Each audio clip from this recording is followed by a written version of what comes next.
tired. Haters come against us, they just help us retire. They yelling no ceasefire. Meanwhile, we get shot by the cops and can't even get the police fired. It's crazy, we got it the worst and it pains me. It don't matter if you pay me, you can't persuade me to feel anything for a nation that enslaved me. Cause Amalek a cancer to the earth and it stays free. Can't faze me, you ain't hearing no average rap.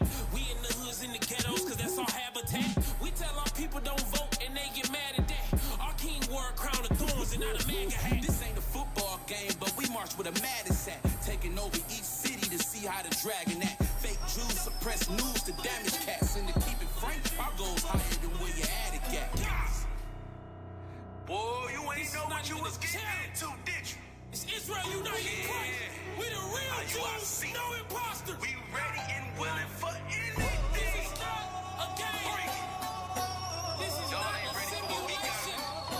Trying to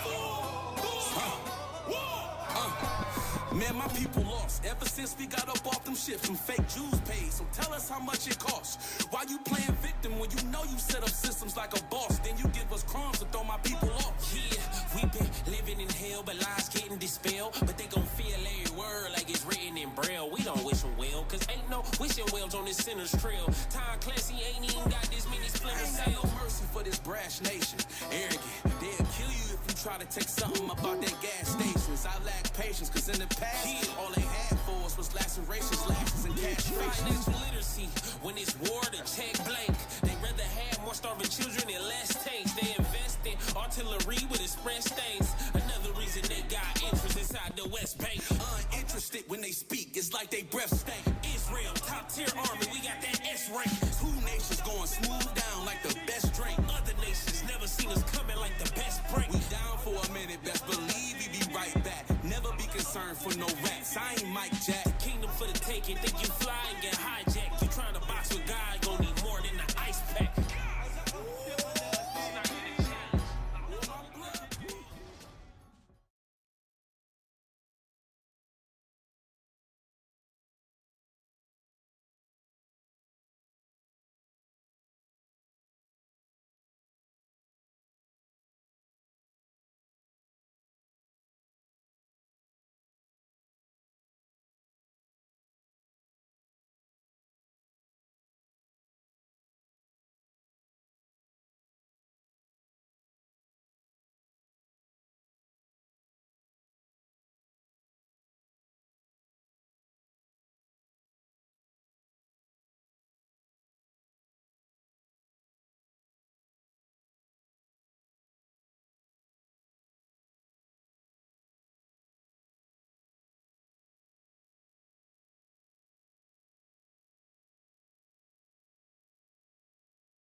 There's a special place that I like to go when nobody's home to increase my understanding. My daily bread, that amazing. I'm talking about precepts. Precept on precept, line upon line, precept on precept, line upon line. Babe, I can't keep explaining, can't study for you. I can't think of.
We are not a hate group. We are not affiliated with any other Israelite group. Israel United in Christ is a nonviolent Bible-based movement. We do not advocate or condone any acts of violence against any race, ethnicity, or gender. We advise that if anyone hears or knows of any plots to cause harm to anyone or to break the laws of the land, you must contact the proper authorities to bring awareness to any possible threat as stated in Leviticus chapter 5, verse 1.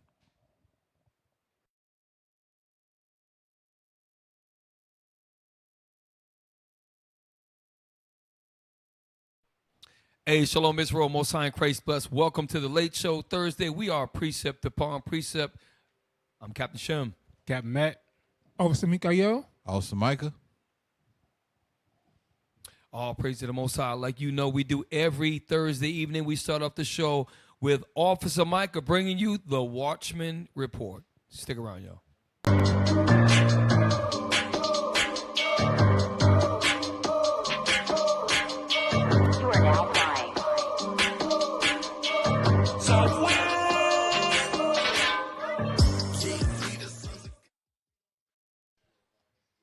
Hey, Shalom Israel, Most High in Christ bless. Good evening. Thank you for staying with us. Great show lined up. Without further ado, let's get into these articles. A lot going on. U.S. to send troops to be ready to help evacuate U.S. citizens from Lebanon. Man, this is a good read, but they already over there. So they saying they sending troops to Lebanon, but they there already. All right, check this out. Father turns in 10-year-old son after he allegedly threatened to shoot up Florida school. Daddy said he ain't playing. You going to jail. That's here we go.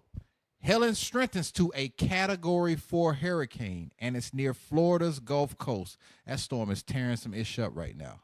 It's getting pretty bad. All right, next article. Come on, where y'all at? Come on, pray for our tech team. They work hard, but they you know. Their devices sometimes get the devil on them. Send up prayers for them. Boom! Israel striking Hezbollah with full force despite ceasefire call. They said, look, we ain't ceasing nothing.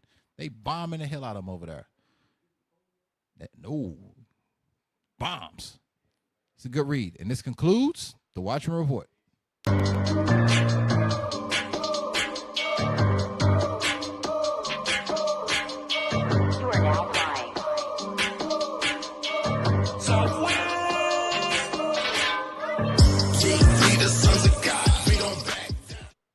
Hey, Shalom Israel. Hey, listen, before we start, get to the thumbnail, do us a favor, right? Captain Matt, can you point to the PayPal? Can you bring it back on the screen like Deacon Malachi does on the Sabbath? Captain Matt got it. So that right there is donate to the Booster Club. The Booster Club, y'all are responsible, and we appreciate y'all for the excellent care that you give to the body to allow our mighty bishops, our deacons, captains, and officers to travel the world. You see the work that's being done, and we cannot do it without y'all. And there's a lot of people behind the scenes who are retired in their 70s and 80s, might not go to camp, might just go and live 3 hours away from the school, and you still contribute. We thank you. We cannot do it without you, and we hope that you continue to donate. So without further ado, we're going to go to the thumbnail. Tonight's thumbnail is fire. It's fire. And Mikael actually wrote a little dissertation because this is deep. There's a lot going on here. Mikael, take your time. Hey, all praise to the Most High. I had to write a dissertation to break the thumbnail down because Captain Shim always gives me titles that make me think. So, the least of the flock surrounded by cognitive dragons.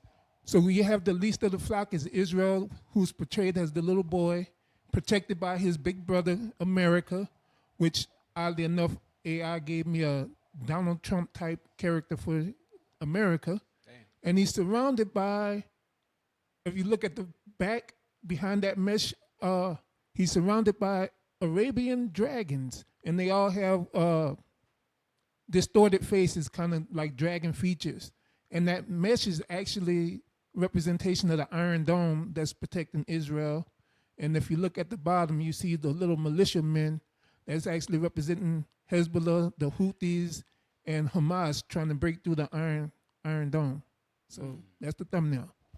And you know what's heavy about that? When you look at it, right, the so-called, well, they call themselves Israelis. They never called themselves the Israelites, and as duly should be.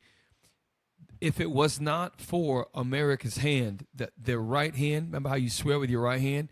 Their right hand is on the shoulder of the little Edomite, which is the least of the flock. If it was not for the tens of billions of dollars annually sent to Israel, which is surrounded by Arabs, by the way, they couldn't exist an hour. So that is really, and if you look at, I had to check it out. If you look at the Arabs' faces, you could tell the Arabs have got their blue garbs on their head.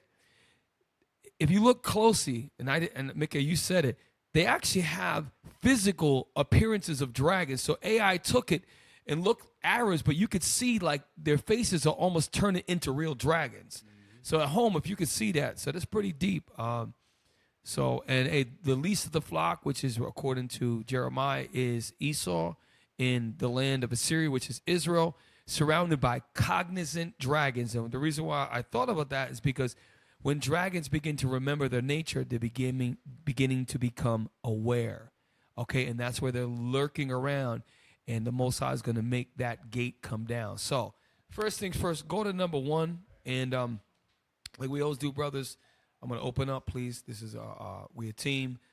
What's going on? Last week we covered about how Esau, through years of manipulation, created bombs out of cell phones and pagers and killed hundreds and maimed and injured thousands. And one of the I think it was an Arab doctor, said she's never seen the type of exploding eyeballs, terrible, horrible injuries that the Israelis. So tonight we're going to show you the level of these Israelis and what they're leading up to. So go ahead and play the first one. This is what's live action. Not live, sorry. The last 3-4 days. Play.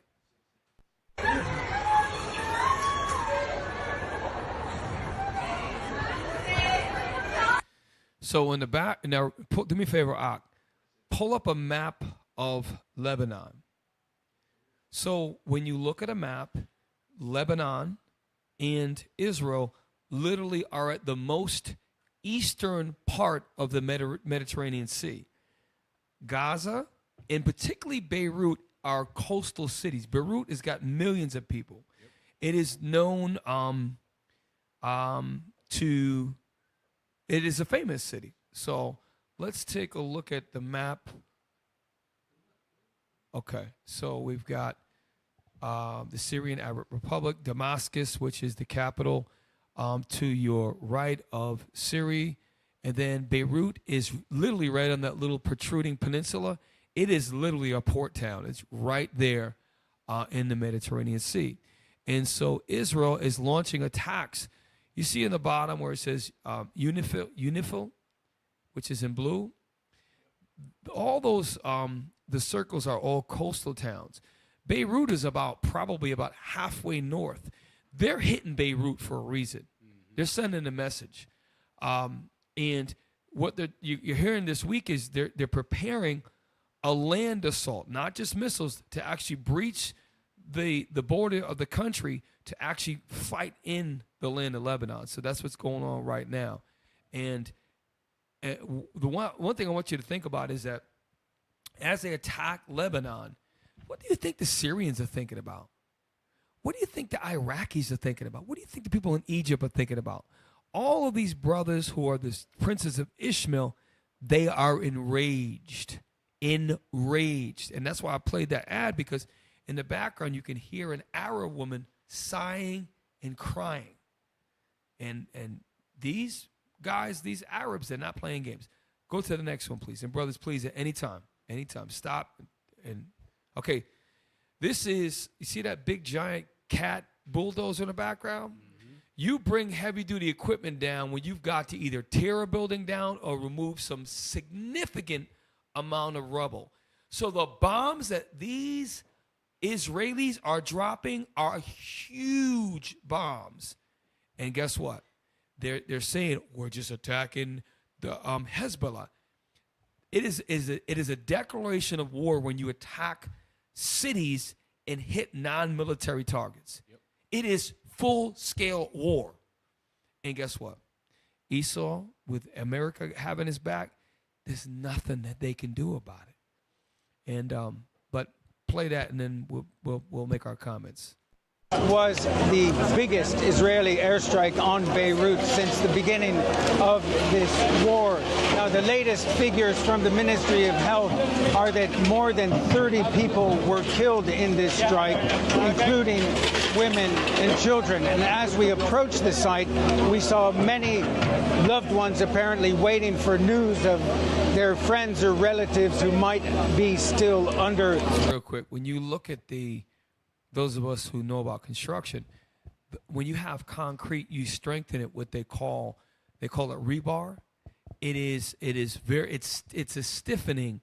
What it does is you set your concrete and you put these, and those are big giant pieces of steel, and it helps to create structure and it gives it strength. Okay, like if you pour a concrete slab and it's small, you technically don't really need rebar. But as you get bigger, if you do not put reinforcements in it, those bombs are destroying the concrete and bending. All rebar goes in straight. Yep. They're bending that like crooked. The bombs that are being dropped are immense, okay? So, and this is not the first. They have dropped hundreds and hundreds and hundreds of bombs throughout Beirut and other parts of Lebanon. So, brothers, please tell me what do you see? What's going on? So, with the first video that you played, it was saying that they need to move the United States citizens out of Lebanon. Yeah. That right there, it's a textbook maneuver. Get all friendlies out of the way so that we can do a full-scale onslaught. Bombs like this. Now, if they are attacking Hezbollah, why are they killing women and children? Mm-hmm. And this is where NATO is looking like, what the hell is really going on? They're not with this. So I've only seen bombs like that dropped when I was at war. I don't really know of any other time where you would drop a bomb like that, especially when, look up the Prime Minister of Lebanon, because he did tell the IDF earlier this year that if you bomb Lebanon, what he said, was it Ashdod is going to look like Gaza? Yeah, he said Tel Aviv. Tel Aviv is going to look like Gaza. Najib Makati. So him and a couple of his constituents already said, if they bomb Lebanon, they're going to make Tel Aviv look like Gaza. And well, maybe Esau, he probably does know this. There's a place called Dubai, and in Dubai, which is, pull up a map of the Middle East real quick. In Dubai, which is a very small country called the United Arab Emirates, many of the prime ministers and other dignitaries of these Arab nations, they convene there. In their meeting, if they're already there, it is. If you look at Oman in the Saudi Arabia, there's a little orange country that protrudes up. That is the opening to the Persian Gulf, which it's actually borders right south of Iran. They're perfect. There it is right there. Go to Dubai. I don't know if I can see it. I think that's it, Dubai right there. Dubai is when you see these get-rich shows and these different places. This is where everyone in the world wants to go. Dubai is one of the most richest cities. It's gorgeous. People, they park their cars. They leave their doors open. This Andrew Tate talks about it all the time when you watch his specials. And a lot of the leaders from Oman, Yemen, Saudi Arabia, Iran, Iraq, Syria, Lebanon, and men from Gaza and Egypt, they all meet there. And these princes of Ishmael are beginning, that's why we put the thumbnail, they're beginning to wake up. They're remembering, damn, they did that to Iraq in the first Iraq war. They did it again to our brothers over there again. Now they killed 41,000 men, women, children in so-called Hamas. And now they're killing hundreds in Lebanon. When will it be us next? And this is going down right now as we speak. Look at it. Look at the doggone rubble. Go ahead, Officer Mike. To your point, we see the rubble, right? You can put the picture back up. What they're not showing, anytime you drop those type of munitions, you get something. People still get affected. It's called TBI, traumatic brain injuries, just from the shockwave of those bombs. I guarantee it's people walking around over there when something like that hits. Because I've been around when they blow up like ammonium nitrate, stuff like that. Your brain has a tendency to hit the inside of your skull and it'll rattle you. So your ears start to ring, your head hurts, you get sensitivity to light. It's more people probably they're not killed, but I guarantee you they're suffering the effects from them dropping all those bombs over there.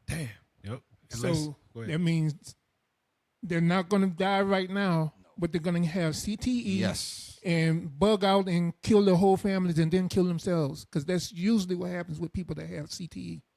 Well, even to your point, with a lot of football players that get mild concussions, and then later on in life they'll snap.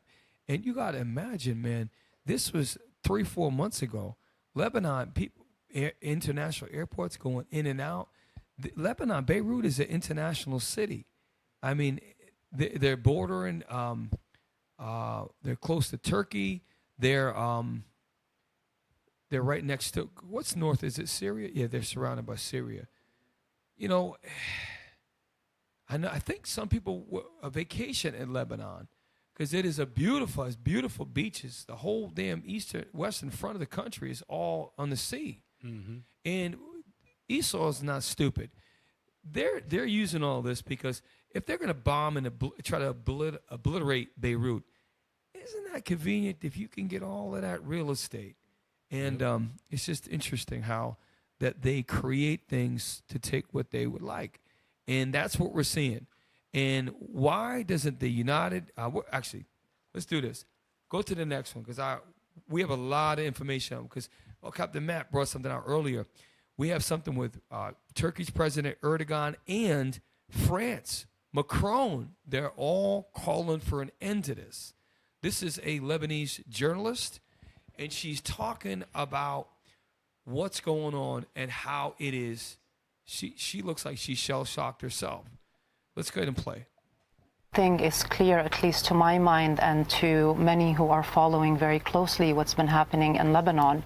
It seems that the Israeli government has already taken an action, the decision to escalate, to wage a full-scale war on all of Lebanon.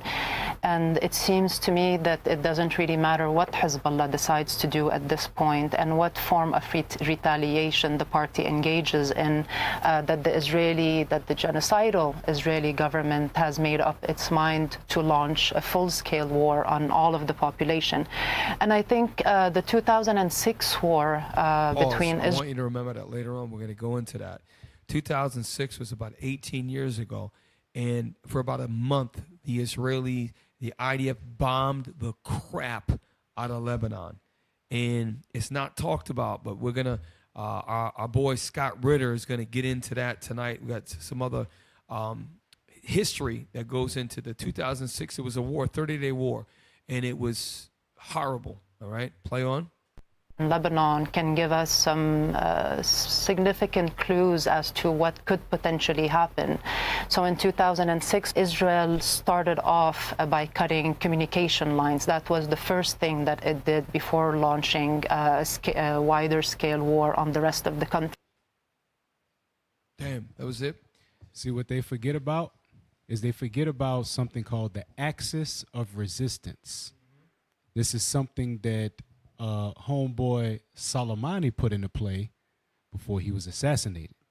The axis of resistance had a 25-year plan to bring Israel, the state of Israel, down. And they were ahead of schedule. So with all of this stuff going on, Ishmael is behind the scenes, and they are starting to gather because it was already set in play. It was already set in play. The axis of resistance. Go to the next one. We're going to segue right on. This is from a good source for those of you. Asa, how's the mic? Is it low volume? I've been told. Okay. We're going to go to, this is a good source, Al Jazeera English, okay? It's a source you're not going to really see unless you search for it. This is about a 5-minute video. We're gonna watch the whole thing. And just basically reiterating the same thing. This is from, I believe, yesterday. Play. The Israeli side of the border, homes were damaged after rockets were fired by Hezbollah. The Israeli military says that the armed group fired at least 700 rockets towards Israel and Pause the real quick. Officer Mikhail, 700 rockets. What you think about that? 700 rockets. 700 rockets sounds like genocide, which is the intentional killing of a whole nation. 700. And by the way, they don't have an Iron Dome. So when they launched their 700 rockets, most of them are getting through, and to your point, it is genocide because there's been no declaration of war by Lebanon.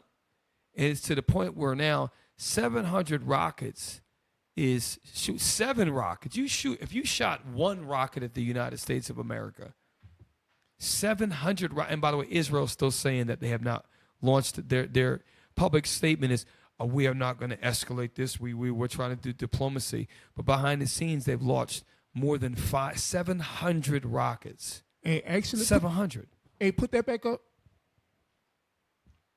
This is actually Israel trying to play victim. It says damaging Israel. Military says Hezbollah launches 700 rockets. Israel has an Iron Dome.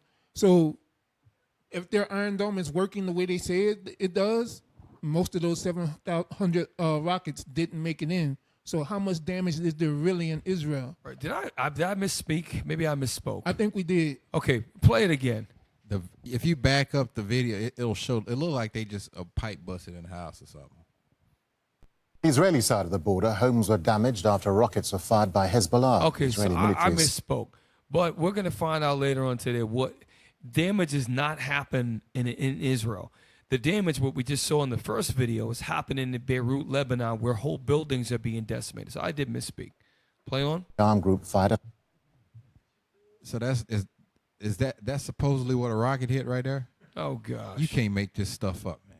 That looks more like a mortar round than a rocket. I've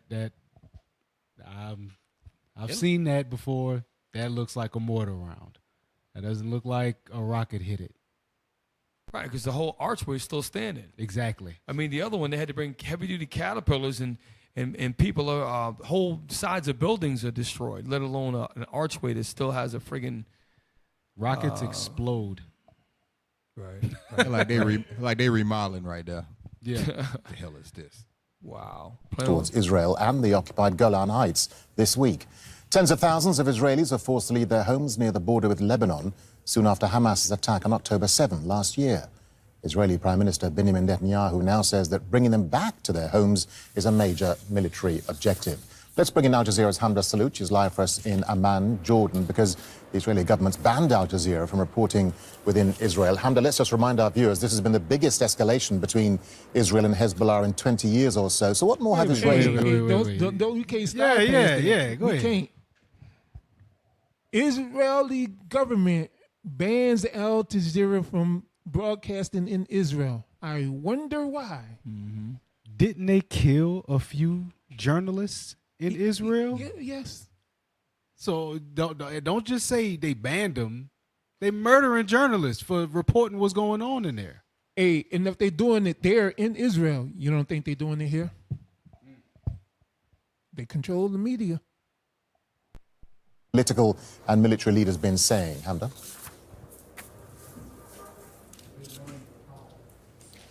Well, this is the biggest escalation since the cross-border fire began on October the 8th of last year. In the last 24 hours alone, the Israeli military is saying that Hezbollah fired some 300 rockets into northern Israel, many of them intercepted or falling in open areas, but many of them actually making impact, hitting homes in the northern part of the country and causing large fires inside. Hold on. So keep that picture up right there. So you mean to tell me the rocket hit inside the house? I mean, where are the burn marks at? So it looked like somebody took a sledgehammer and just knocked a hole in the wall. I'm gonna be brutally honest. That's what it looked like. Could be wrong, but that don't look like no damn rocket hit it. Well, remember, they have done things before, like Jewish people have assaulted their own or damaged their own and graffitied their own property and blamed it and called it anti-Semitism. And what we saw for the damage in Beirut and parts of Lebanon is catastrophic. This looks the fact that you can say it's questionable proves that it's minimal. It's minimal damage. I've seen stuff blown up. I know what it looks like. Yep. That don't look like it got. I've seen stuff get hit with rockets and blown up. That look if it was an attack, that looked like a mortar. All a mortar is a big piece of iron, and they fly it wherever the clicks are. That right there, that don't look like no rocket hit it. I'm just gonna be. I've been in a rocket attack. That don't look like no rocket hit nothing. That don't look like nothing was attacked like that. Cosmetic versus catastrophic. Exactly. So we're gonna let it play, but I didn't hear him say 700. He said 300. He said 300. And then he said most of them landed in open areas or were intercepted. Yeah. But the one closest to the Lebanese border, those are the ones that got through. Not really sure. Can't really speak on it. Does the Iron Dome go all the way up there? This is why we got to get different. And later on, we're going to find out this Netanyahu is an international criminal. And it's no wonder why, as long as a war is in place, he will not be removed from his office. Hence the term why perhaps all of a sudden why there was no defense at all on the border between that runs all the way to the top of the country of Israel, when you couldn't even pass through and kids with rocks and soda cans were getting M16s pointed at them. And all of a sudden now men with low-grade hang gliders are just flying. Come on. This is all strategic. All of this, they are master manipulators and master deceivers, these bastards in Ashdod. And that's biblical, okay? Play on. Those areas as well. But the Israeli military activity across Lebanon has also been unprecedented. The airstrikes conducted in 4 waves, according to the military, 250 fighter jets. Let's put it in perspective. This is how we know that the damage that's happening in Lebanon, there's already, allegedly, 569 people included 50 children that have died since Monday. Well, guess what? Today's Thursday. This is about 3-4 days old. There's been many hundreds and hundreds of Lebanese civilians who have died. Well, if they had 700 rockets that launched into Israel, where's their casualties?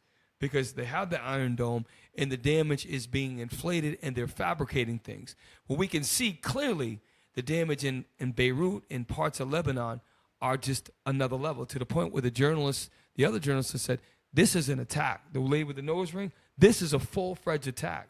So they're even Al Jazeera has a lens they have to filter in the way they report things. Everything is controlled by Esau. Play on.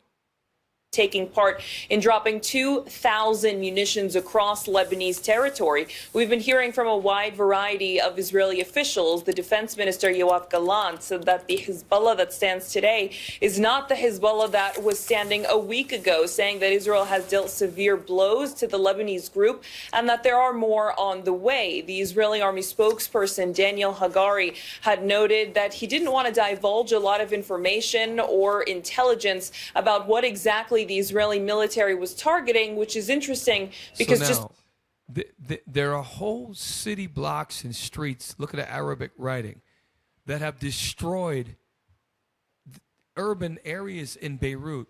What we saw, Captain Matthew and Officer Michael pointed out, they'll show you interior. We're not seeing any damage in the streets of the Israeli territory. We're seeing small things that can be questioned. You can't question that. That can't be staged. That's real deal, heavy duty, hundreds and hundreds of pounds of bombs that's obliterating sides of buildings.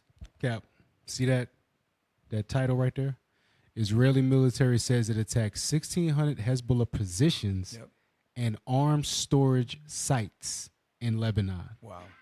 What does that mean? Every place that they attacked, every building that they bombed, every life that they took, it was a Hezbollah position or an arms storage site. So they can justify the genocide of those people. They can justify killing whoever they want. Oh, it was a Hezbollah site. Oh, it was an arms storage site. It was an apartment building. They were storing arms in there. Right. Did you get the arms? No, we blew it all up. How did you know that they were in there? We had intel.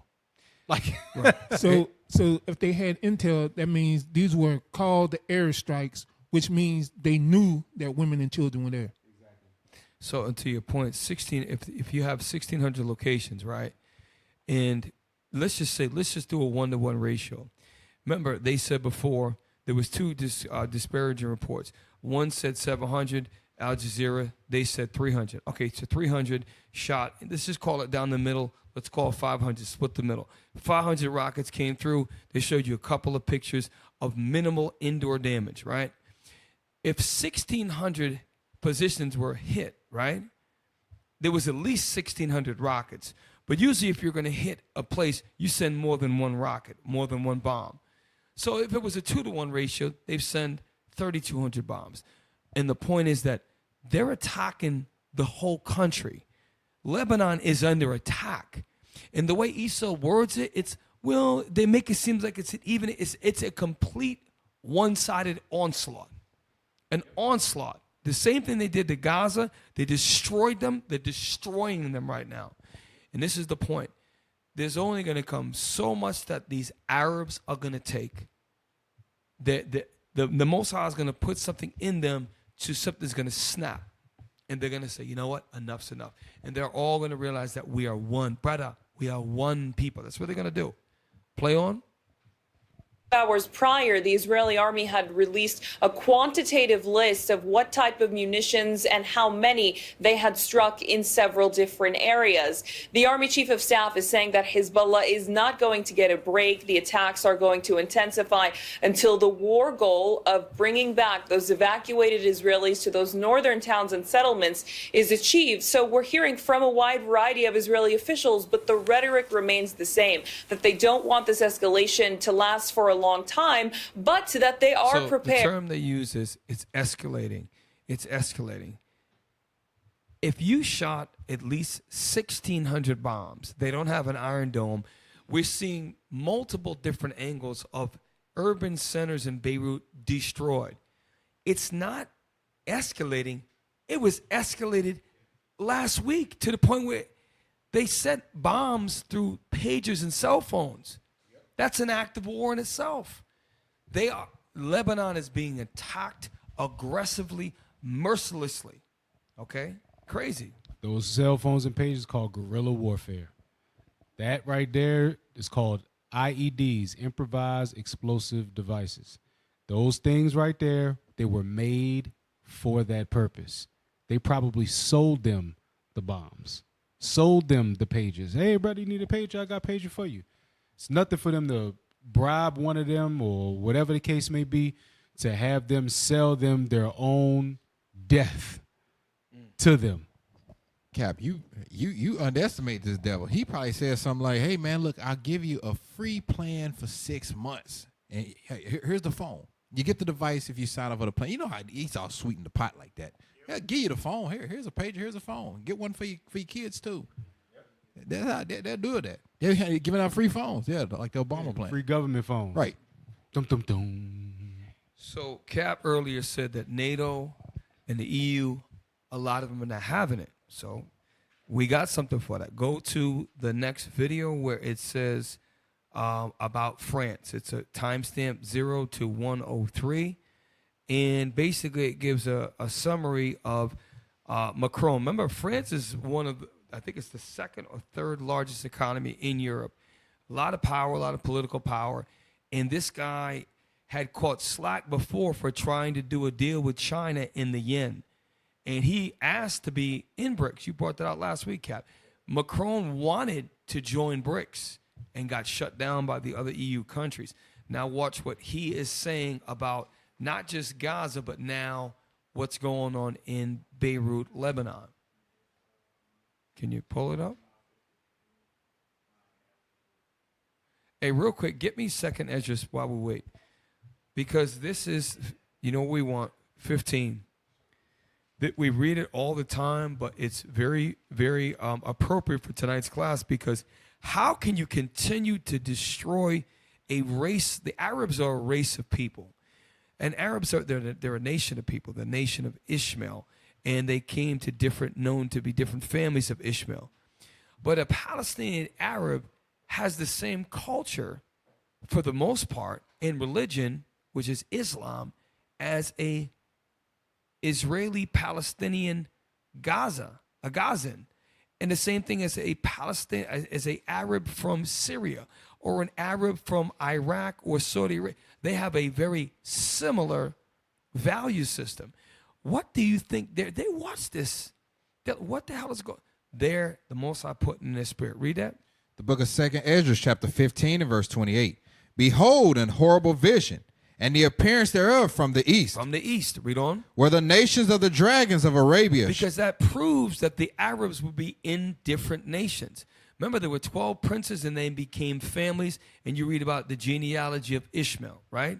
Ishmael did get a blessing. Read on. Shall come out with many chariots. They're going to come out with many chariots. Now, this analogy, chariots back in the day was your mode of transportation, right?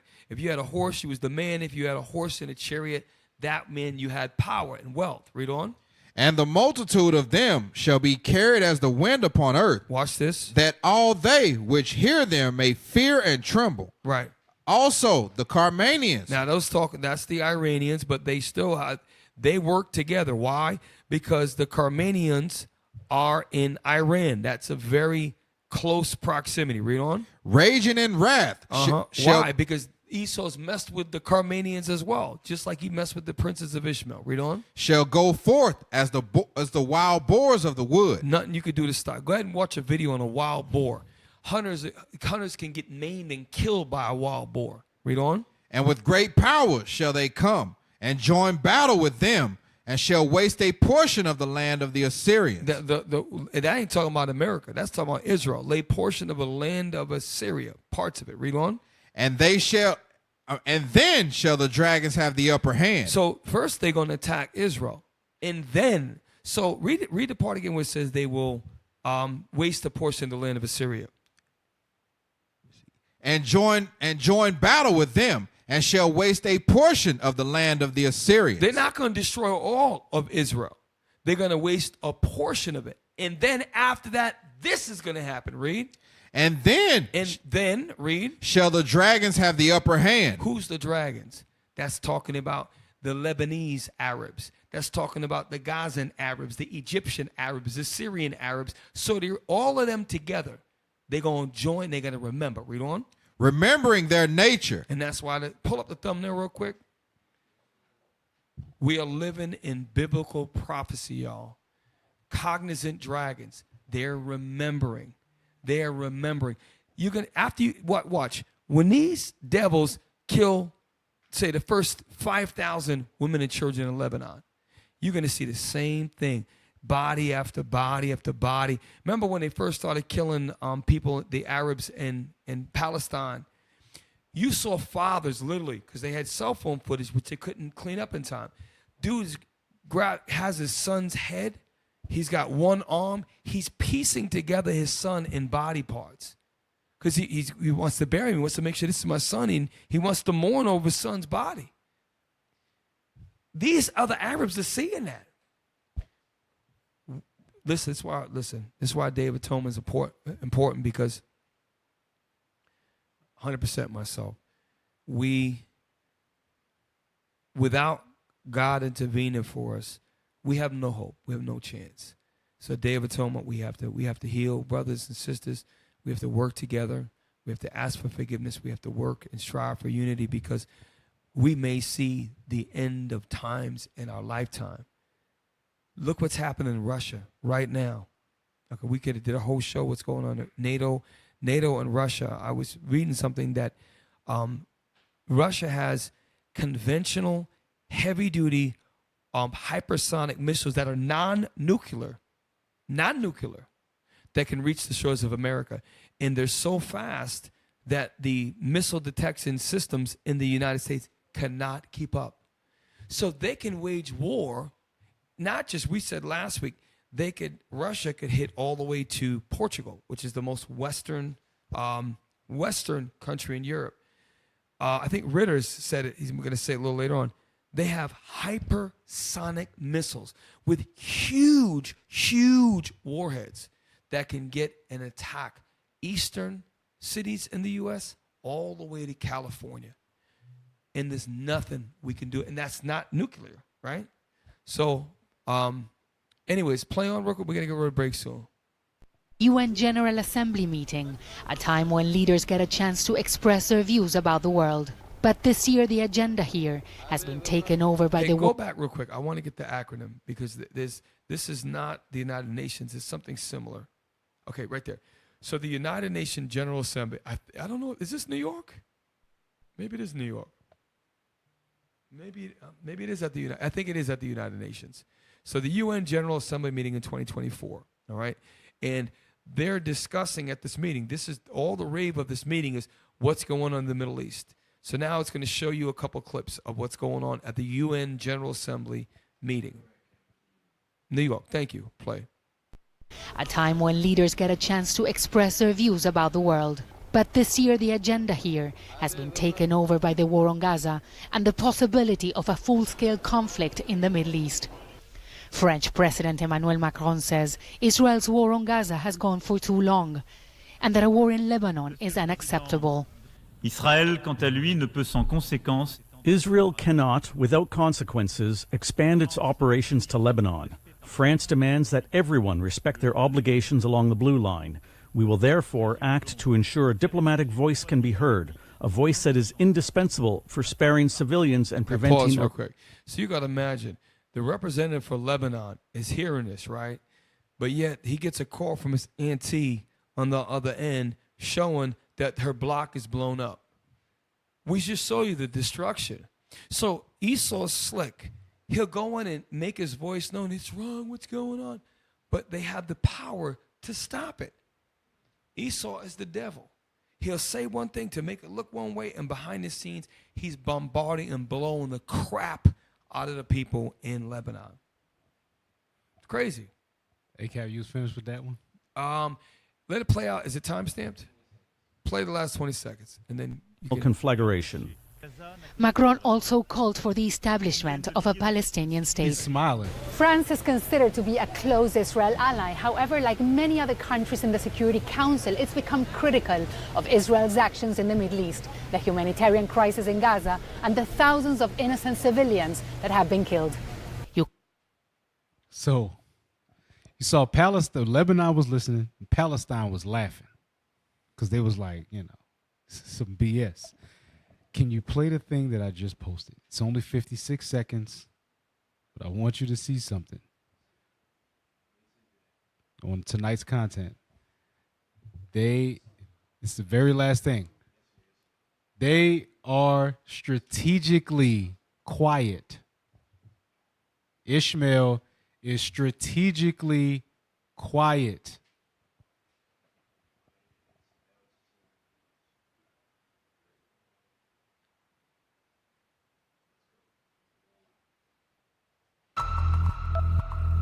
Netanyahu does not have an outcome that is not militarily driven nor zero sum.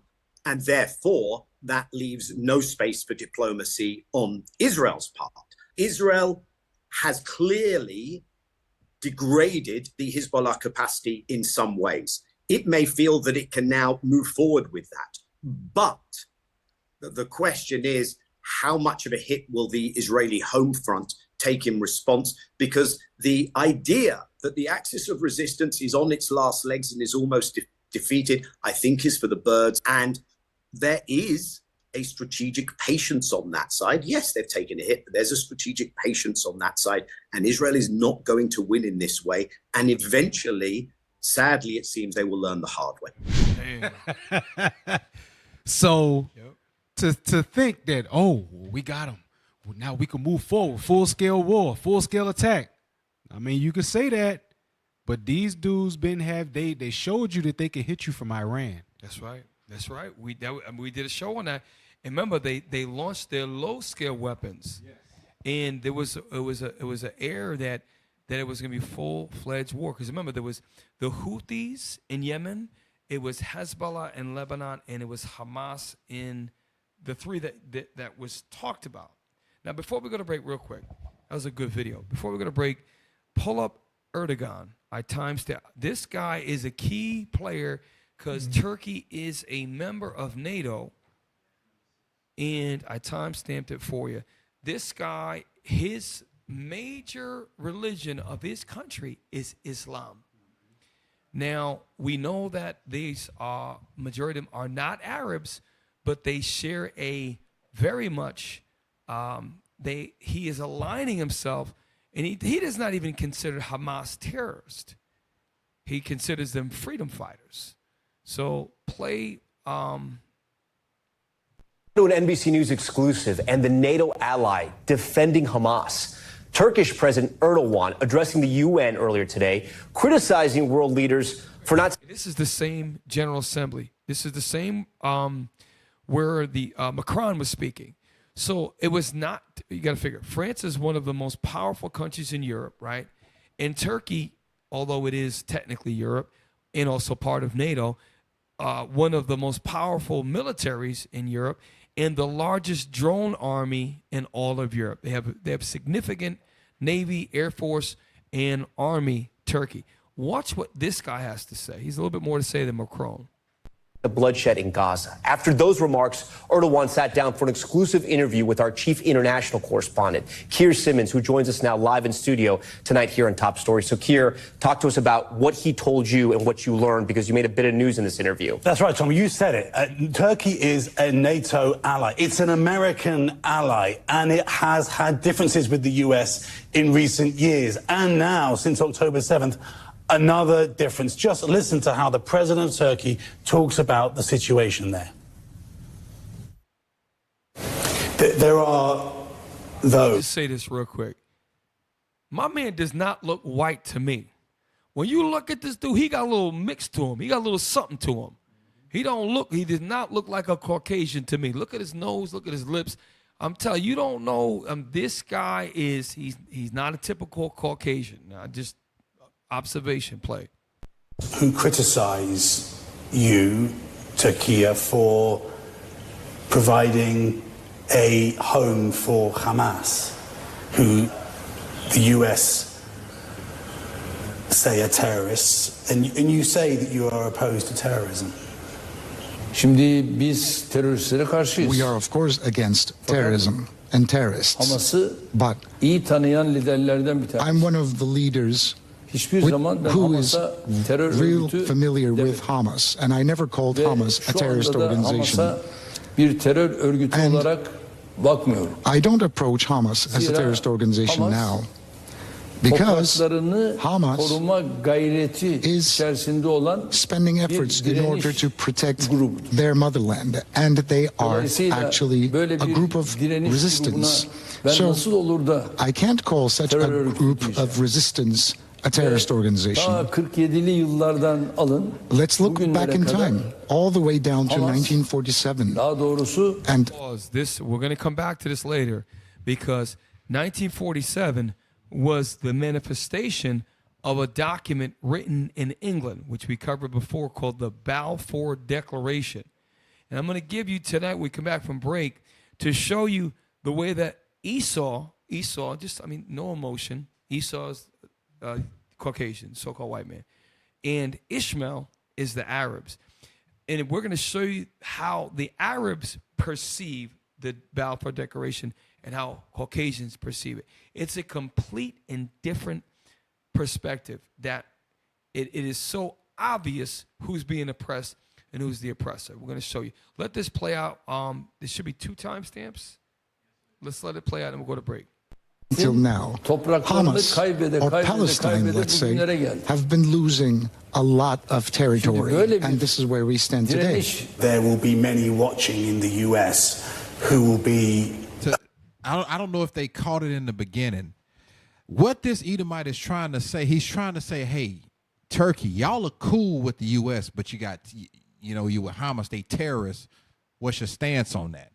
And he's pretty much like he's letting them know, like, U.S. don't associate with terrorists, and the guy in Turkey's like, hey, me and U.S. we kind of cool, but this is you trying to publicly hang this guy. Yes, Erdogan is a master Watch how Erdogan about to answer him. Erdogan does not take the bait, and what happens is he's like, well, I'm important, I'm getting interviewed, and what they will do is they will use this against him. Erdogan is not stupid, and Erdogan has aligned himself, and they don't really want to mess with Turkey.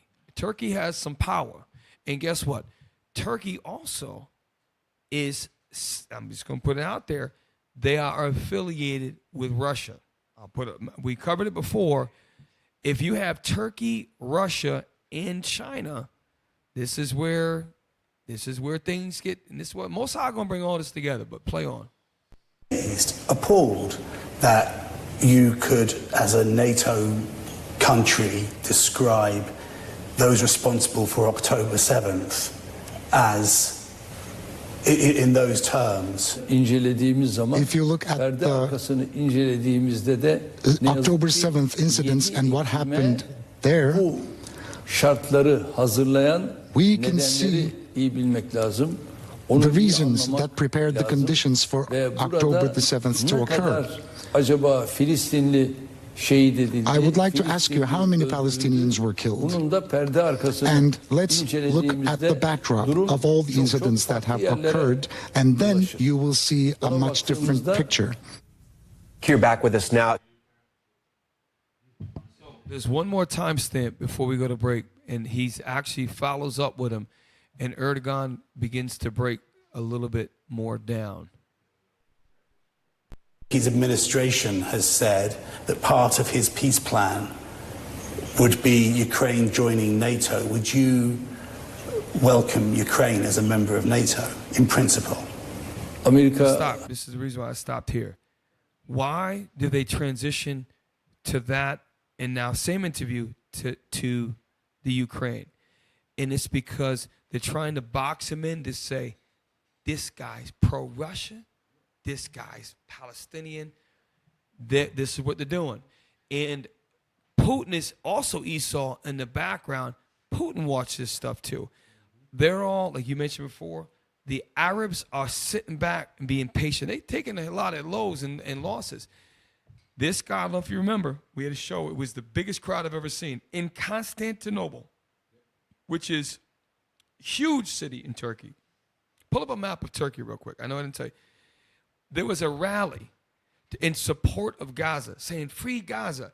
I have never seen a crowd as big as we saw in Constantinople, Turkey. Absolutely, it used to be called Istanbul, right? Historically, it was a huge fought-over city, right? Pull up a map of Turkey. We're going to look at Constantinople. Maybe it's called Istanbul now. I don't know which name it is. So Turkey has been for the liberation of Gaza. This guy's saying, look, they're freedom fighters. He looks at them like they're Return of the Jedi. And the imperial, the empire is damn America. He's like, these guys are freedom fighters. They're standing up for the country. Like when you watch Star Wars. And what happened? Okay. There it is right there. I stand correct. Constantinople is the old name. It's Istanbul. And when you look at the Bosporus Strait that connects the Black Sea actually to the Mediterranean, it's a very important, very, very important passageway. A lot of traffic moves through there. If you look at Istanbul, right, and you look at the Black Sea, where is Turkey? Okay, so Russia is not that far away. The Ukraine's to the north. So if we think that if Turkey were to be pulled into this, look at their geography. Look at how the whole southern border of the Black Sea is controlled by them. You got Russia to your north, and this is why Erdogan is careful with his words, the way he's speaking. They don't want to mess with Turkey, all right? Otherwise, they would have killed this guy by now. Play on, and we're going to go to break. I know I keep saying it. The U.S., first and foremost, doesn't want to see Ukraine as a NATO member. And many NATO countries... Rewind it again. Everybody missed it at home. Watch what he just says. See, he's speaking the truth. What he just said, let's really listen to. Why would he lie? Listen to what he says. Part of his peace plan would be Ukraine joining NATO. Would you welcome Ukraine as a member of NATO in principle? Amerika Ukrayna'nın her şeyden önce The U.S., first and foremost, doesn't want to see Ukraine as a NATO member. And many NATO countries don't want Ukraine to be a member. And then we're going to stop after this. If y'all who watch the show, last week, the representative for NATO was speaking, and he said, and I quote, everybody in NATO wants the Ukraine to be part of NATO, and eventually they will be. We could pull the clip up from last week. Macron was at opposition with what Israel was doing. Now Erdogan's like, look, the U.S. doesn't want the Ukraine in NATO, and there's other people that don't want Ukraine in NATO. So which one is it? And now, at the end of the thing, he tries to get him to say, what is your position? What is your position? And he says, I haven't decided yet. So he's apolitical about it. I don't know. So he didn't answer his direct question. This guy's a problem. This guy's a problem because I'm telling you right now, Putin is aligning with this guy, just like the guy from North Korea, can't even pronounce his name. Putin went on a political tour. He's aligning with all these countries. Yes, Kim Jong. Yes, and Putin came in with Bentleys, Maybachs, gifts, chocolates, baskets of flowers. He came with everything. Putin came like, look, let's talk. He was greeted with hugs. You know, the hug on both sides. Putin was getting all kind of respect. He was supposed to get locked up in Mongolia. The Mongolians said, we ain't locking up Putin. We got to talk to him.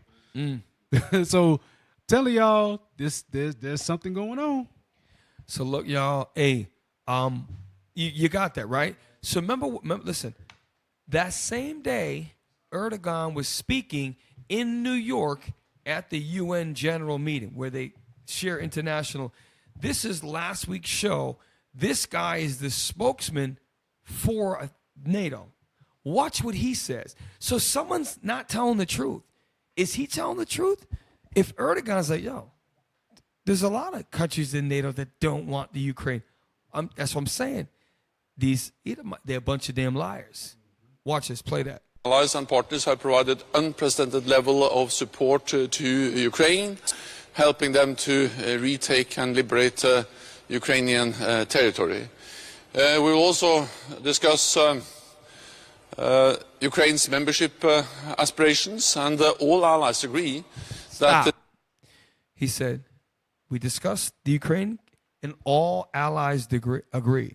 This is why the things that we think we see, like how Israel says, oh, it hasn't escalated yet in Lebanon. They're obliterating the Lebanese right now. He's like, oh, they just lie. The white man lies about everything. Oh, everyone agrees. No, they don't. Erdogan don't agree. He's not going to tell you up front that I don't agree with that. There's other countries behind the scenes like Czechoslovakia, like Poland. They don't want the Ukraine in. And guess what? Erdogan said it. The U.S. doesn't even want Ukraine in. All of this is this. Anyways, look, stick around, y'all. We come back after Obsamika with the Bible verses, our commercial breaks, and Captain Matt with Kingdom Music. Stick around. Shalom. Yeah, that purple be a problem, they don't like that. We don't turn the other cheek, yeah, we fight back. We keep the law, we teach the law, they don't like that. We waking up the 12 tribes, they don't like that. Yeah, that purple be a problem, they don't like that. We don't turn the other cheek, yeah, we fight back. We keep the law, we teach the law. Hey, Shalom Israel, Most High Christ blessed. Hey, this is your brother Mikael, and this is the Bible verses. Hey, it's a little bit different today because Boosie actually might be right. Play the video. Boosie, why you always gay people business? Look.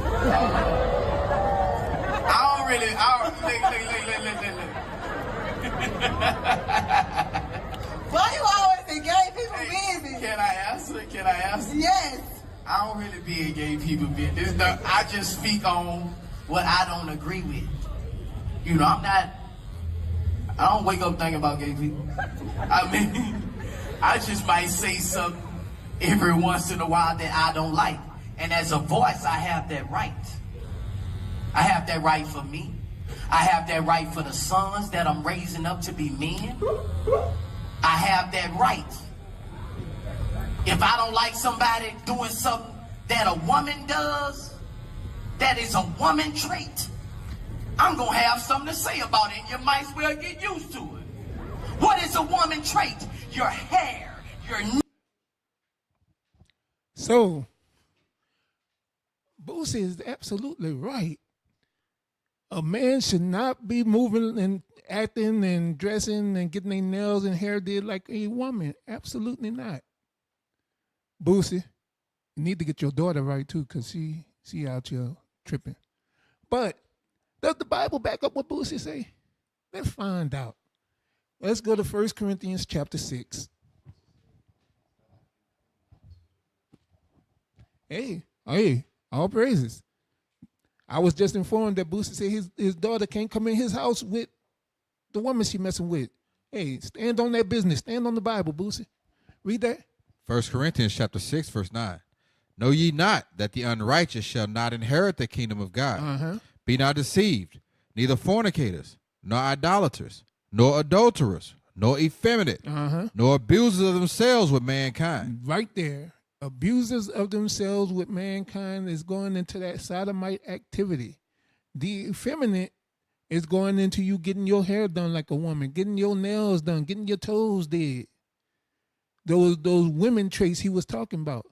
The Bible says you cannot enter into the kingdom of heaven being like that. Is that the only place where it says it? Let's go to Leviticus. Let's go to Leviticus. Give me 20 and 13 first. Leviticus 20 and 13. The book of Leviticus chapter 20, verse 13. If a man also lie with mankind, as he lied with a woman, both of them have committed an abomination. They shall surely be put to death. Their blood shall be upon them. So it is an abomination for a man to lie with a man as he would a woman.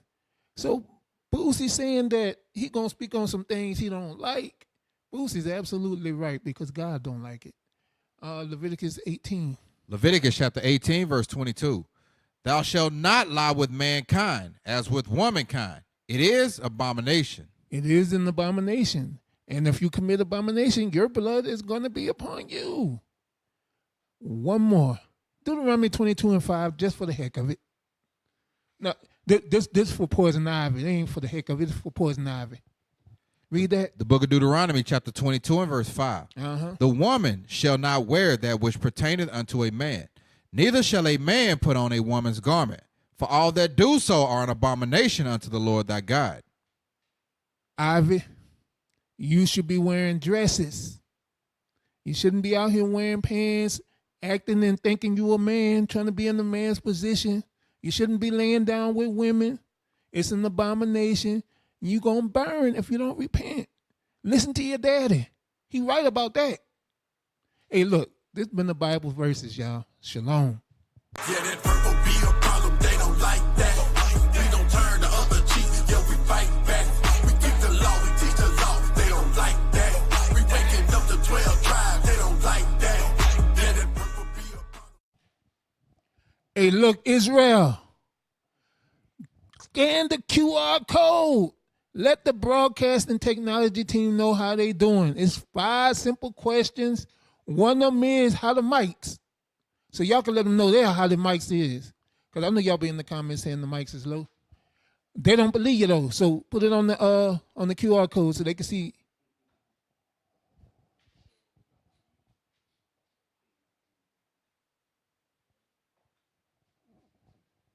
Hey, Shalom Israel, Most High in Christ bless. My name is Captain Shem, IUIC New Orleans. Help us to grow. YouTube page, subscribe, like, share, hit the bell notification. And now it's even easier, y'all. Hey, and also part of New Orleans Camp, we got the community cleanups. Cleaning up our neighborhood one at a time. What y'all waiting for? Subscribe. What are you waiting for? Subscribe! There's so much wrong going on in the world, but somehow we keep it all smile. Subscribe and follow us on all social media accounts. We got TikTok, we got Twitter, we got Rumble, and YouTube. Make sure y'all follow IUIC New Orleans. Shalom.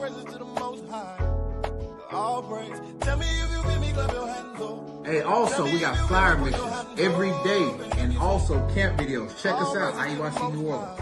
So remember, go to our YouTube page, subscribe, like, share, and don't forget the QR code. When the QR code comes out, don't forget to take your phone out. 5, 4, 3, 2, 1. Why isn't it done? Shalom, Israel. Just to have a good time. That's why we say, all praises to the Most High. All praises to the Most High. Springfield, Ohio is in the national spotlight right now over the massive spike of Haitian migrants, some 15,000 who have arrived under the Biden-Harris temporary protection. Ohio State Police sweep school classrooms and keep watch outside after dozens of violent threats. They follow false claims that Haitian immigrants in the city of Springfield are eating people's pets. Claim that Haitian immigrants in Springfield, Ohio are eating local pets has now led to a flood of threats in the city. Last night, organizers were forced to cancel a meeting at their Haitian community center.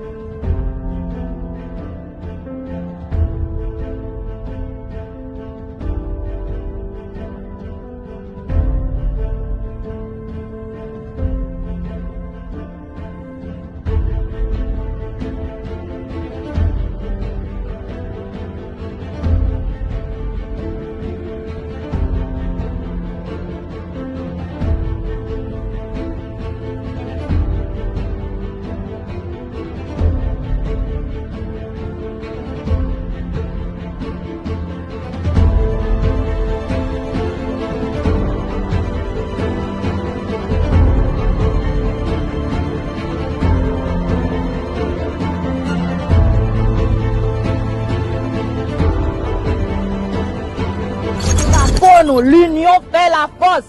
Nous supposons mettre tête nous ensemble pour nous sortir tête nous dans ça nous y est aujourd'hui. Respect nous, c'est nous qui pour faire, pas que l'autre monde qui fait pour nous, c'est nous qui pour révolter contre ça, c'est nous qui pour ramasser, dignité nous, respect nous, en tant que Haïtiens. The tribe of Levi, which is called today the Haitians, they are in a lower state. Why? They used to be the priests of Israel. Now you see them in one of the most poorest countries in the world, the poorest country in the Western Hemisphere. And they were the priests of the Lord. It is high time that you Haitians, you turn back. Jesus Christ is black. And once we understand that, Moses was black. And that's your forefather, Levi. You Haitians, you're related to Moses. You're related to Judas Maccabee, one of the greatest historical figures in the nation of Israel. It's time that you brothers and sisters from Haiti, and there's a lot of so-called Haitians that are in Panama, they're in Mexico, they're in Columbus, Ohio, and everywhere they go, they catching hell. It's time to return to the one true God. It's time to turn back to the Father and keep his commandments, not as Haitians, as the tribe of Levi. The tribe of... Ladies and gentlemen, there's the king. Let's go. Hey, 12. Hey, 12 up. Hey, Shalom Israel, Most High in Christ. Bless. Y'all already know what time it is. It's Kingdom Music. And we got another album from my brother, the Tershata, Prophet Kalaya. All right, Tershata. If you don't know, better read the book of Ezra and Nehemiah. That'll tell you what Tershata is. All right, now go read. But before we do that, we're about to get into this new single coming straight off the album. Peep it out.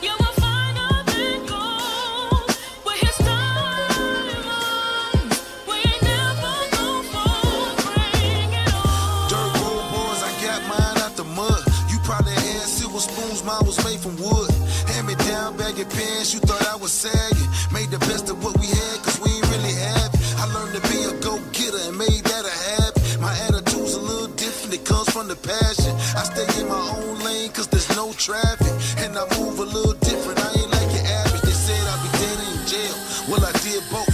10 years dead in the prison grave, I came back a Jew. African American, made in America. Searching for my fathers, found a diamond buried in the rough. Back in society with pressure on my shoulder, convicted felon on my jacket. Best believe I still ain't folded. Vision used to be a million, now the mission is the kingdom. Yeah, I'm stumbling and falling, but I'm trying, I ain't playing.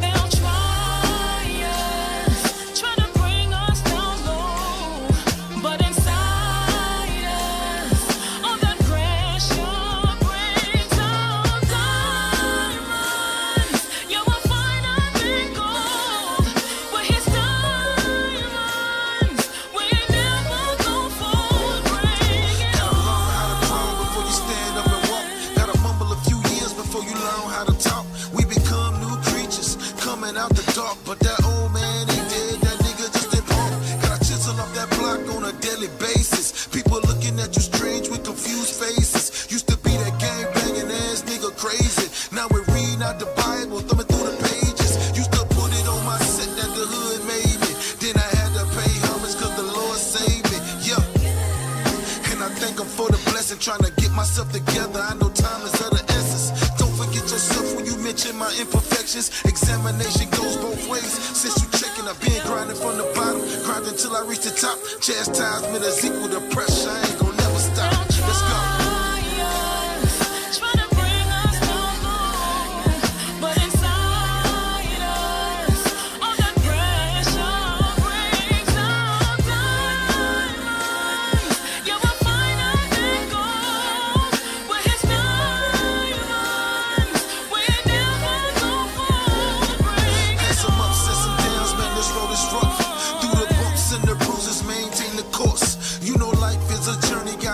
choice. Either go against the grain or come and serve the Lord. A journey of 1,000 miles begin when you start. Gotta move like a man, but it takes some heart. Throwing shade on my name, that's the easy part. I'm walking through this flaming furnace, there's a reason for it.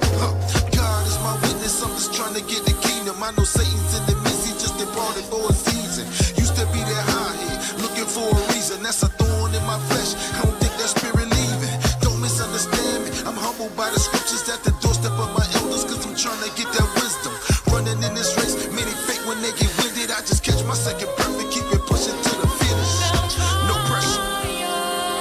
Trying to bring us down low, but inside us, all that pressure brings us down.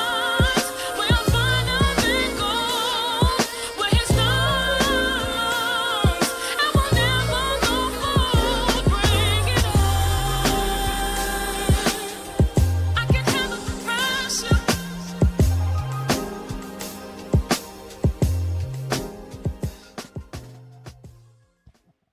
Hey, look, that was my brother Kalaya, my sister Bina, you know, shout out to Bina. Sis lost a whole lot of weight. But look, real music is coming back. No more of that mumble stuff. Look, I've been saying it for years. The 35 and up crew, y'all still have music. We're making music. All right? So you ain't lost it. You ain't got to go way back in the oldies and listen to all of that stuff. You can listen to new music from your people in your age range that's talking about stuff that you can relate to. Spread the word. This Kingdom Music. Ladies and gentlemen, there's the King. Let's go.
Hey, shalom. Welcome back to Precept Upon Precept. Do us a favor. Subscribe to our Instagram, Rumble, YouTube. And also, we are at 27,600 subscribers. We've been stuck in the 27,000s for weeks and weeks. We're trying to get to 30K. Help us to get there. And also, on the lower right-hand corner of the screen, it is the Booster Club. Please donate to help get the profits 12 tribes worldwide. This is the thumbnail, real quick. I think you had it up. it goes. This is kind of cool. Mikhail, go ahead, break that down one more time for those of us just tuning in. So if you just tuning in, we're going over the least of the flock surrounded by cognizant dragons. So we have the least of the flock is Israel being depicted as this little boy here being protected by his big brother America. And that mesh is representation of the Iron Dome. Behind that Iron Dome, you have the dragons of Arabia, which these are Arabs, and they all have features of a dragon. You also see terrorists at the bottom, or terrorists as they call them, but these are actually freedom fighters or a militia. They represent the Houthis, Hezbollah, and Hamas, all trying to break through the Iron Dome. So that's what we're going over tonight. All praises. So now we have this gentleman here, Scott Ritter. The key to this guy is he held a very, very high security position as a former United Nations weapons inspector. He was all over the TV during the Iraq War. We all saw him. He was in his younger years. He is very credible, former Marine Corps officer, along with our friend, well, not our friend, but Douglas McGregor, Colonel, Army Colonel Douglas McGregor. These two guys right here, okay, he's about to drop some serious information. Hey, Cap, not to mention, yes, if people want validity, remember they just raided this dude. Yes. Yep. They just raided his house and all of that stuff because what he's speaking is the truth, and they don't like it. He's about to, by the way, they didn't find anything. They just rifled into his house because they're trying to just discredit him. So watch what and this is the judge here. He brings McGregor in, and he's very much a proponent of financial institution. He talks about gold, but he brings them on, he gives them a platform to say what he needs to say. So go ahead and play this. Timestamps. Walkie-talkies, mobile phones, or pagers, a war crime? It depends how you use it. Israel has had a long history of using personal electronics as a means of assassination. I think one of the earliest examples was in 1996 when Israel used a cell phone to take out a Hamas bomb maker known as the Engineer. They were able to use a variety of techniques to get the cell phone in his hand, and when it rang and he answered it, Israeli operatives were able to ascertain that he alone was on the phone, and then they detonated the explosives that blew off his head, but only he died. And Israel has used similar tactics to take out individuals. The legality of targeted assassinations up to, states. We know in the United States, the president of the United States apparently can kill anybody he wants to without due process, and the Israelis believe the same thing. But that's one thing. What occurred in Lebanon was something completely different. This is where... So pause real quick. He's reviewing what we covered last week. He's saying, look, it's one thing if you target a military official and and you're declaring war on him, and you hit that one focused target, right? He's using it in a reference from 96, which is 28 years ago. Now he's going to make reference to what happened within the last 10 days in Lebanon with the Hezbollah and their pagers and older cell phones. Connected society with devices that society is conditioned to bring in as part of normal everyday operations, pagers, handheld radio, walkie-talkies, etc., and then detonated them at the same time in an indiscriminate fashion. They had no idea who was on the receiving end. They could make assumptions that because these were procured by... Hey, pause that. We can't go past that. They detonated them indiscriminately without having any idea who was on the other end. When we did this, we made the report, we watched the videos last week. They said they made sure they were in the hands of Houthi rebels or Hamas rebels. But Ritter is saying they had no idea who it was that was on the other end. It could be somebody's child. Remember they said every Everybody. adult is a potential Hamas member. every child can grow up to be a potential Hamas member. So everybody in their eyes is Hamas or Hezbollah or the Houthis. They're all the Triple H. They're all of them. A procurement agent for the purpose of enabling communication between political and military components of Hezbollah, that there's a good chance a Hezbollah operative would be on it. It's not guaranteed. What if the device was on the counter and the wife heard it and picked it up? What if a child picked it up? What if the husband had it on his hip next to the child? This is indiscriminate act of terror. That's what it is. It's a war crime in the extreme. No American CIA director would ever have to reference the fact that this is a former United Nations weapons inspector. Think about when you apply for the position. So if I have a pool of applicants that are applying for the guy you're in charge of, you are the United Nations lead weapons inspector. You have to be the best of the best to get in that. So that means he was viewed extremely highly by ESA at one time. He was an astute Marine Corps. I think it was he must have been a major, or maybe he was a lieutenant colonel or colonel. He was above a captain, I know that much. For him to become a Marine Corps officer, to make it to that level, he was the best of the best. Now he's telling, so he hasn't lost all his credibility. That's the point. And they're trying to smear him. That's why, Matt, you brought up, they try to raid his home on some fictitious, trumped up BS. And now he's like, you know what? It's clear that you're treating me like this. And he's just letting them have it. And not only that, Cap, his position, a lot of people don't really know it. You know how high your security clearance has to be in order for you to inspect weapons for the United Nations? You have to have a top secret security clearance, and it has to be valid because you're looking at weapons that even the general public doesn't know about. He's inspecting weapons that some of the Marines don't know about, that some of the other regular military don't know about. They don't have access to that kind of stuff. He has access to a lot of information that a lot of people are not privy to. So for him to be at that level, it shows something. G14 classified, huh? The classification levels, like you pointed out, the trust that he earned. Okay, and by the way, we just went over it. I asked Akim earlier, Officer Akim, the tech guy. The United Nations headquarters is in the United States. So if he represents, he's representing the United States. And he was over all of the United Nations. So they would send him to all these different places to inspect weaponry, not just the U.S. Anywhere that the United Nations needed to send him, he would go there. So the level of trust and honor that he had in that, he was all over TV. I've seen this guy before. And I thought, oh, shoot, that's that guy when he was younger.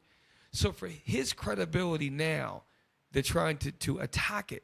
And watch what the things, when I spend a little bit of time, watch how he's speaking about the Israeli government and the Israeli military. Play on.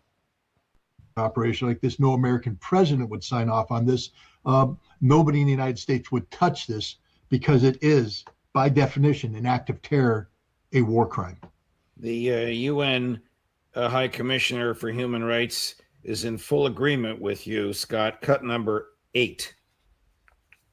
It is a war crime to commit violence intended to spread terror among civilians. Look at his name placard. The High Commissioner for Human Rights. So in the United Nations, okay, he's not a low commissioner.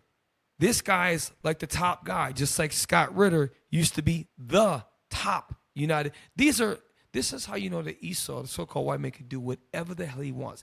He set up these courts for this guy to speak. They can't touch him. No one can touch Esau until God decides it's time. This is why we have to be good servants and abide in patience as we serve out our captivity, brothers and sisters, because in a perfect world, why isn't Netanyahu being brought up on criminal international terrorist charges and locked up right now? Think about it. The United States is complacent in that. Well, if you set up all the rules, they won't be enforced, and you could just change them if you don't like it. That's exactly what they do. Play on. I call again for an independent, thorough, and transparent investigation into the circumstances of these explosions. Those who ordered and carried out these attacks must be held to account. Did Netanyahu order these attacks? Could this possibly have been done without his consent? No, the way the Israeli national security hierarchy works is that this would have to have been signed off by the prime minister and I believe at least two other people in his war cabinet or in his cabinet. This is not something that the prime minister alone can authorize. It has to be done with, I believe, at least three people in the chain of command. It cannot be done without their approval. So this is something that Benjamin Netanyahu signed off on. And was it likely done by Mossad or the IDF? And if by Mossad, is this intended to prod a reluctant IDF? Okay, should be two more timestamps, because now that was the opening. Watch how he's about to go in on Israel, and that's going to segue us to go back over the history of how Israel, the Israelis, were entered into a land of Arabs.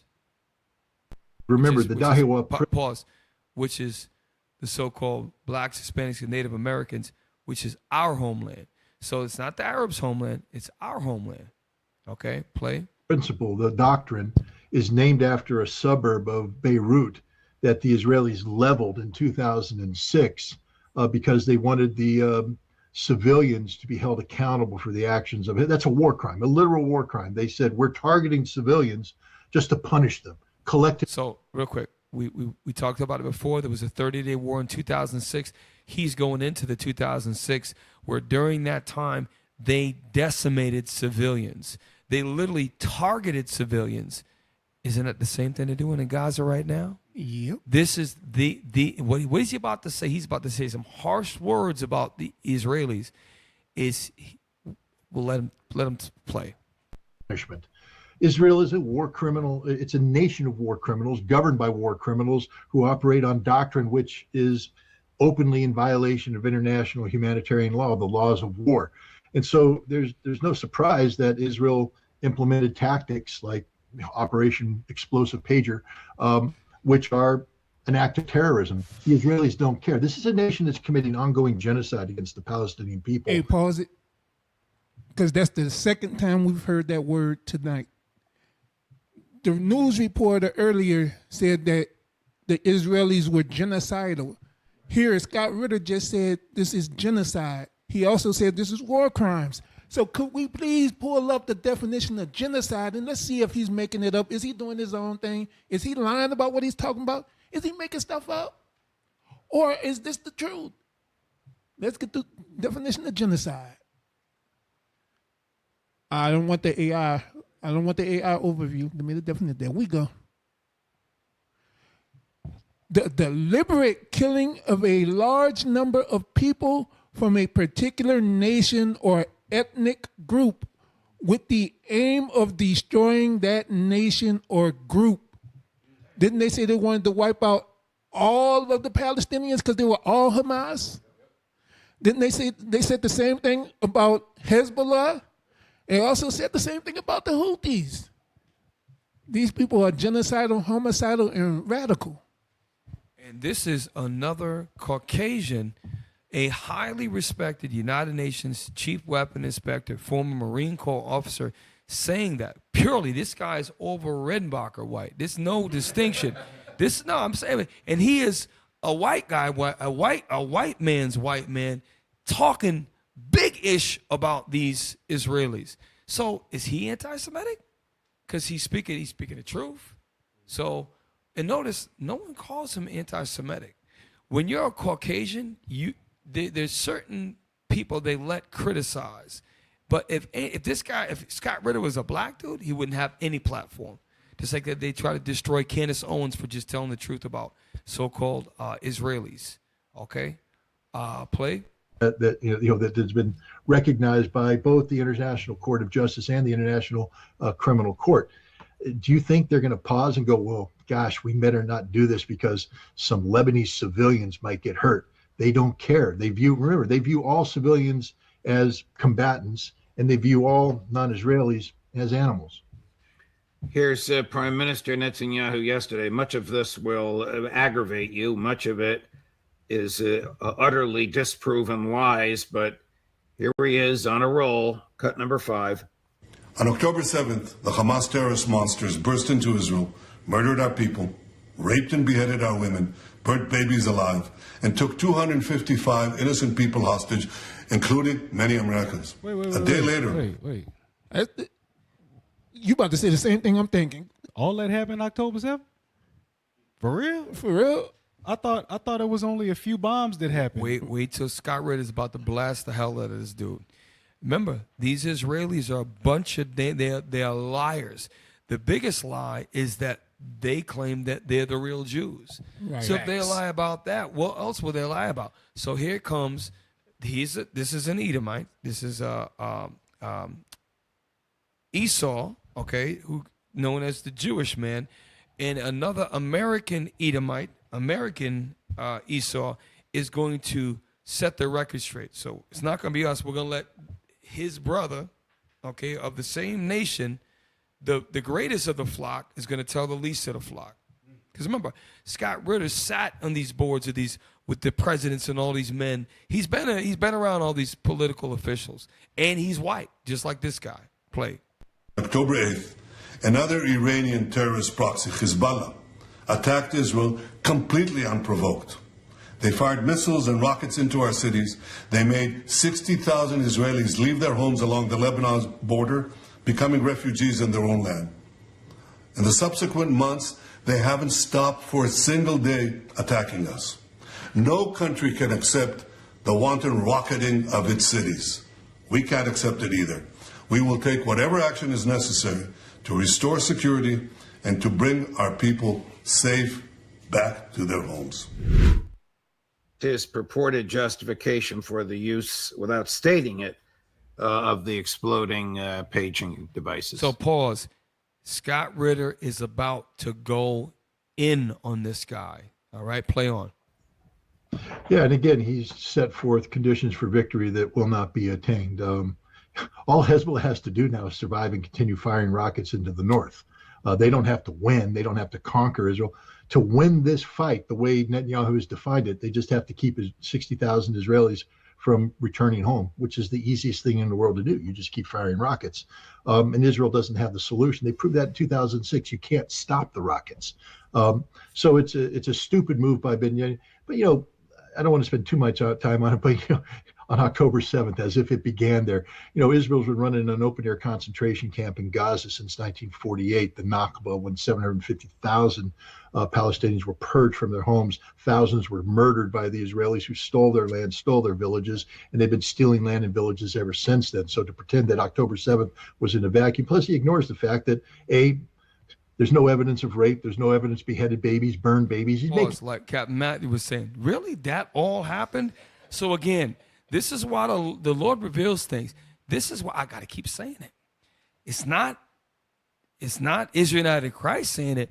We have a former Marine Corps white officer who had such a high security clearance, he became the guy, the top United Nations trusted weapons inspector, saying this about, and this is a Caucasian, so he's not anti-Semitic, about Netanyahu. And he is telling facts. See how naturally it flows off the tongue? And this is what we're going to get into next. Let this timestamp finish out. The Israeli press says that, not Scott Ritter, the Israeli press. And he also ignores the fact that the vast majority of people who died that day were killed by the IDF. It's, again, the Israeli press acknowledges. So he's a liar. He's a fabricator. He's a murderer. He's a genocidal maniac. And again, all he did is sell Israel down the river right there, because he set terms of victory. Just like he said, to be victorious against Hamas, we will destroy them militarily and politically. You can't kill an ideology. Now he says that we will return 60,000 people to their homes. He never will, because Hezbollah will never stop shelling it until there's a ceasefire in Gaza. So in the interest of time, I had one more timestamp. We're going to forego that because we're running out of time. And I want to show you two things. I know Cat Matt had some things. I want to, Michael rather. I want to show you A quick history of the Balfour Declaration, because he mentioned about 750,000 Palestinians were relocated, right? Let's show you about the Balfour. Let's remind us about the Balfour Declaration and show you a white man's perspective of how it was received in Israel, and then an Arab perspective. They're completely different perspectives. So here is the Balfour Declaration, a short video, which is, it says, yes, short, Balfour Declaration.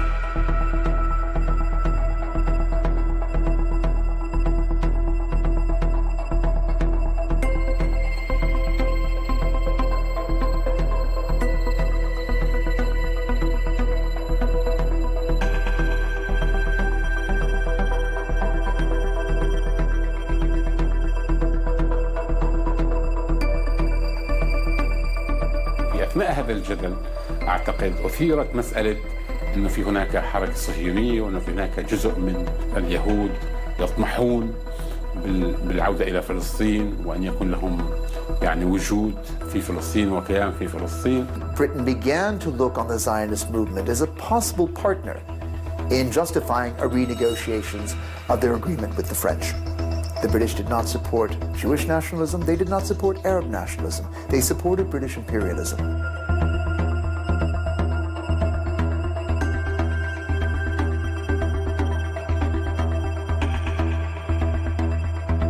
So pause. So after World War I, which ended in 1918, okay, the outcome, remember, the Germans lost, and you had the in-between World War I and World War II, the rising of Adolf Hitler. So there was a lot of turmoil in Europe. And now the French and Britain made a deal with the Palestinian land, which has nothing to do with them because it was under the British Empire. And that, here's my point. The Arabs were pissed. They were pissed 100 years ago.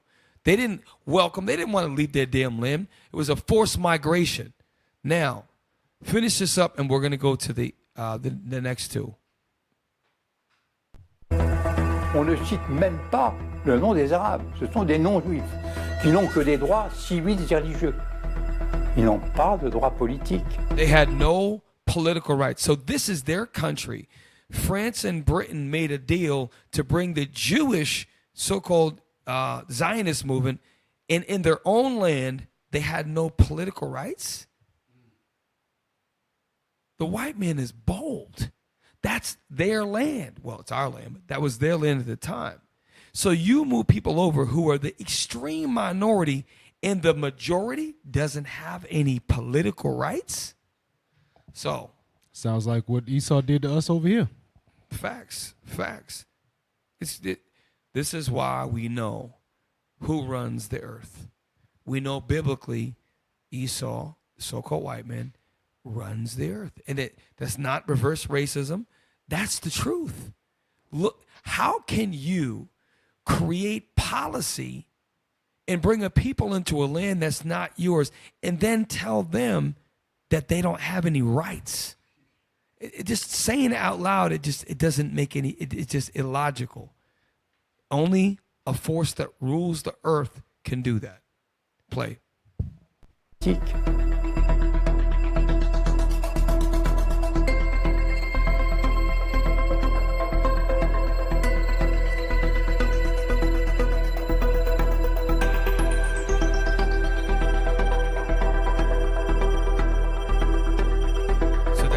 That's what. So the Balfour Declaration for Arabs means something very different than for Caucasians. Now, pull up the Edomite perspective and then pull up the Arab perspective, and then I'm done. Because we're going to show you how deluded and proud Esau is. They just don't have the ability to see it. They do not have the ability. So what happened to the screen? There we go.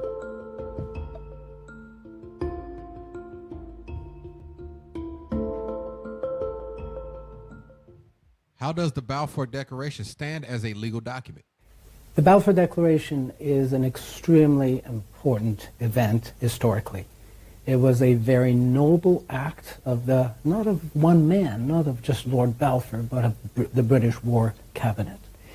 We have to remember that in 19... So real quick, this is the same way that the white men that used to own slaves, they had a white woman say about the slaves, they love it here. They're so content.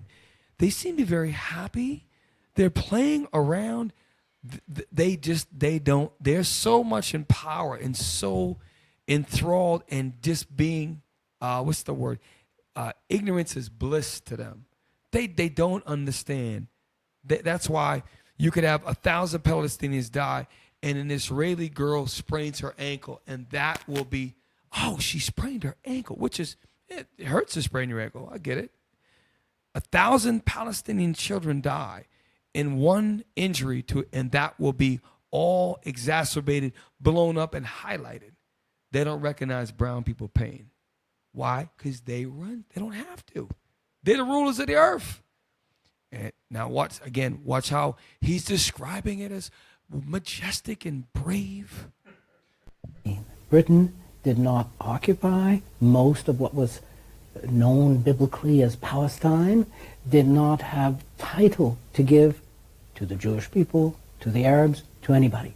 So we have to look at the Balfour Declaration as a very important event politically. It certainly helped the Zionist movement move forward with its aims to establish a Jewish home in the Holy Land. What happens next is the Paris Peace Conference, the 1919 Paris Peace Conference. That's after the end of the war, where the Allies, more importantly, 5 nations, the principal powers, are receiving submissions from the Jewish people and from the Arabs. The Arabs on February 6, 1919, the Jews on February 27. During these very important sessions with the principal powers, that is the US, the UK, Italy, France, and Japan, the Arabs asked for independence for Arab territories that were under the Ottomans for centuries. The Jewish people ask for the recognition of their historical connection with That's the other thing. They're saying that they liberated the Arabs from the Ottoman Empire. Rewind it again. Watch what he says. He's trying to say that they did the Palestinian Arabs a favor. They're slick the way they do stuff. See, it worked out great because the Jewish, they were seeking liberation, and the Palestinians were trying to get liberated from the Ottoman Turks. Play it again. Cap, it's the hand movements that's got people hypnotized. The hands is luring the people in. He's like, yeah, it's the. You know what this reminds me of? It was just a short boat trip over to your freedom. We brought you out of being a savage, and gave you civilization, gave you a purpose. If they minimize your story, it helps them to live a guilt-free life.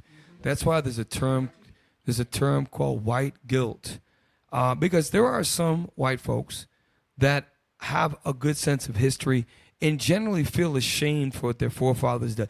It doesn't change the fact that we went into slavery and the fact that God, if we get right and do our thing, is going to reverse that process and put the curses upon y'all. It's not going to change that. But there are some white folks that are educated that feel a sense of remorse and shame. It's not going to stop the prophecy. Nevertheless, this guy, what's the Ottoman part, please? To the Ottomans for centuries. The Jewish people ask for the recognition of the for centuries they've been basically, he's trying to imply that we've been oppressed by the Ottomans. But the Ottomans were also people of color, and they were nothing like the British bastards of these imperialist Caucasian genocidal maniacs. So that's why they do the same thing 104 years later. What they're doing right now to the same Arabs are doing it all over again. Now, let's show you the Palestinian. We're almost done, y'all. The Palestinian perspective is all it is music and visuals. Let's look at how Arabs perceive the Balfour Day. I'm going to tell you right now, this is anger. So if that's supposed to be, I think Theodore Herzl or the Balfour himself. So let's see if the Arabs agree with that historian. You know, it was good. Let's see if they agree.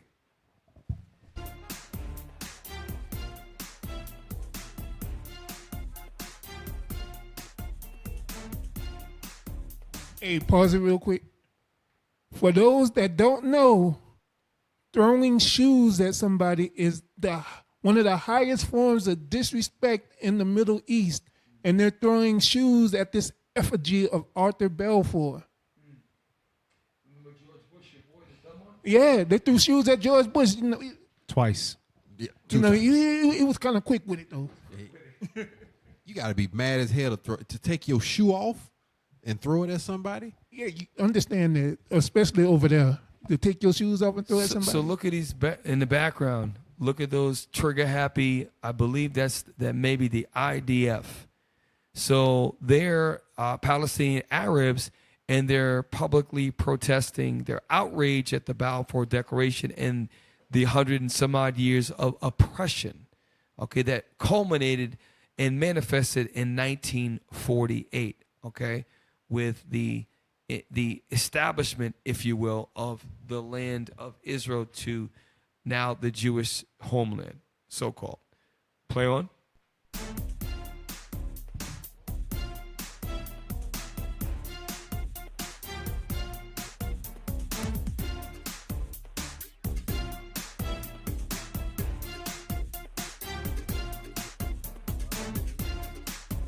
And that's the point. Just like Esau tell us here, slavery happened. Just accept it and move on. I mean, it's you know, it wasn't us. I mean, you have just as much freedoms as we do. I mean, why you keep complaining? It's the same things they're doing to the Arabs. Netanyahu wants the Palestinians to get a Amalek flag outfit and paint their hair in the Amalek flag and barbecue and eat pork and my bad, that's Negroes. Yeah. For 4th of July. My bad. Kind of got confused with the oppression there, but that's what he wants. Just accept it, just like black folk accept 4th of July. Hey, I was watching TikTok earlier about right after the signing of the Civil Rights bill, right? And in Mississippi, the governor, the Negro has all his rights in Mississippi. The Negro, meanwhile, this was during the time of Jim Crow and segregation, separate but equal. You got the black bathrooms, we got our white bathrooms. You ride the back of the bus, you don't say nothing else, walk with your head down. But the colored man is free and has all his rights. He has just as many rights. He has more rights than the white man. If a Negro and a white man both rob a bank, the Negro is going to get a lesser sentence. Never, not ever in history has that ever happened, but that's what they said. But it's the same thing. Just accept it. It's depressing when you really think about it. That's why we need the Most High. If it was not for the Most High, we would all have been destroyed. This man is a brutal, genocidal maniac. And remember, we had the former Scott Ritter, former chief UN weapons inspector, call Netanyahu, not us, a genocidal maniac and extreme terrorist. That's what he said. And the proof was, look what's going on in Beirut this week. It's happening this week. Hundreds of people are being killed and dozens of women and children in suburbs of Beirut, the capital and largest city in all of Lebanon. Look what's going on. So now, Cap Matt, you had a couple of good shorts at the end I saw.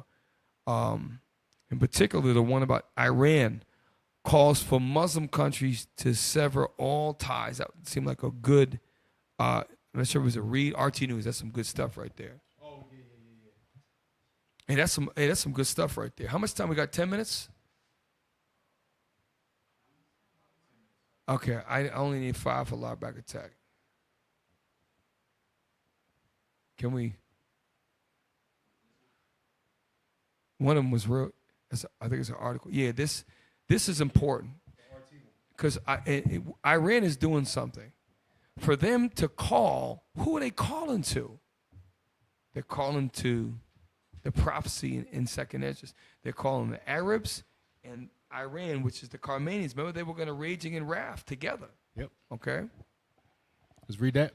Iran calls for Muslim countries to sever ties with Israel. That's why we've been saying that, I don't know exactly who, but it's my opinion that Iran is that ambassador.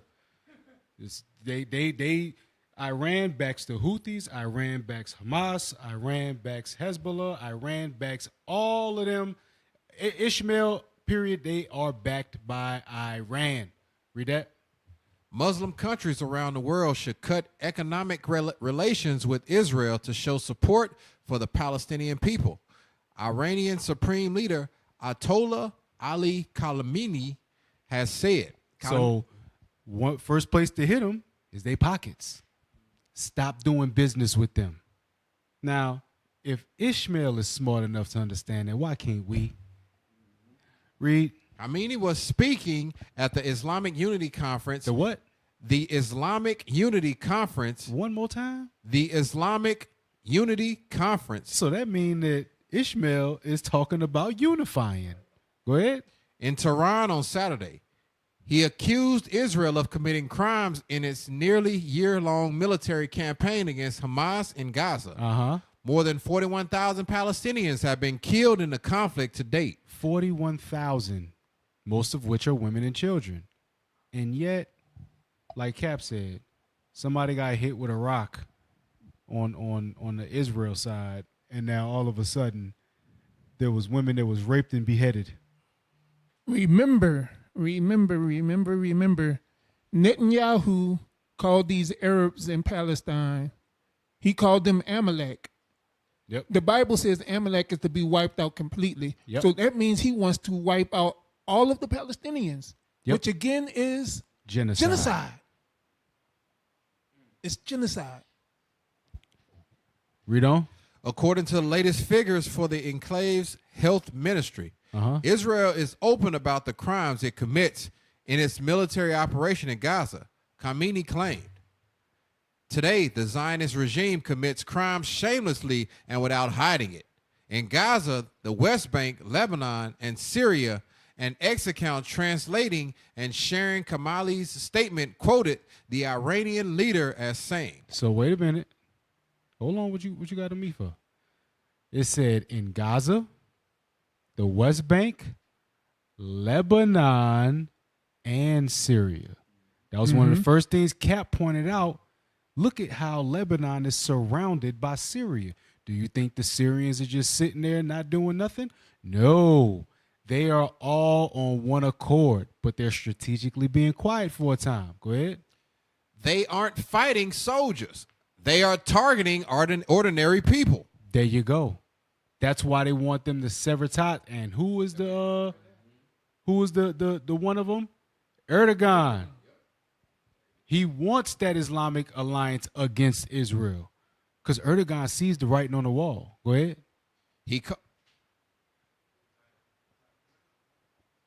He called on the Muslim world to cut ties with West Jerusalem. Why? Because that's the closest to Gaza. Go ahead.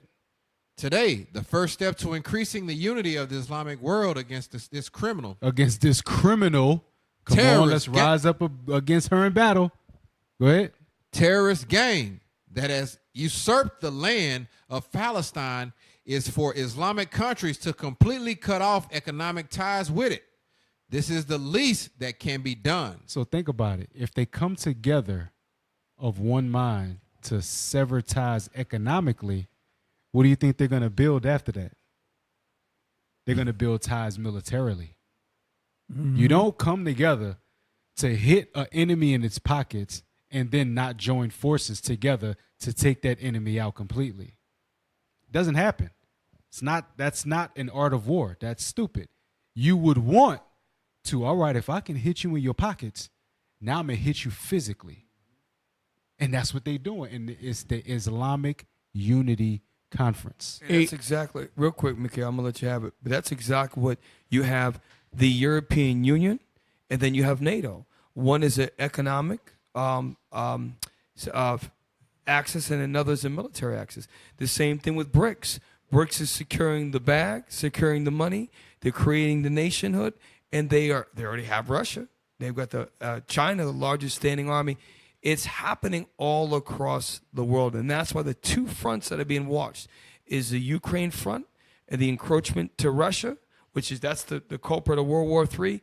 And right now, the least of the flock is surrounded by cognizant dragons, and they're not playing. They're waking up. They're remembering what the hell. Go ahead, Mika. You was about to say something. Yeah, there's the saying, before you go to war, get your money right. So if you want to attack somebody, you mess up their money first, and then you get your army and attack them. Because if their money is not right, they're not ready for war. So yeah, you hit them in the pockets first, and then you come with the military. So look, hey, we got about 3 other things. It's late. It's 11:38. I'm gonna do a short lower back attack. Listen, y'all keep your eyes peeled. It is happening as we speak.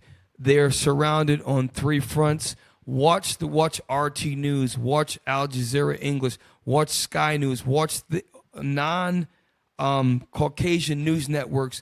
Get your news from different sources. Keep your eyes, watch, and pray. Like we always say, we pray that the Most High have mercy on us in the land of our captivity, and we pray for the downfall and destruction of our enemies.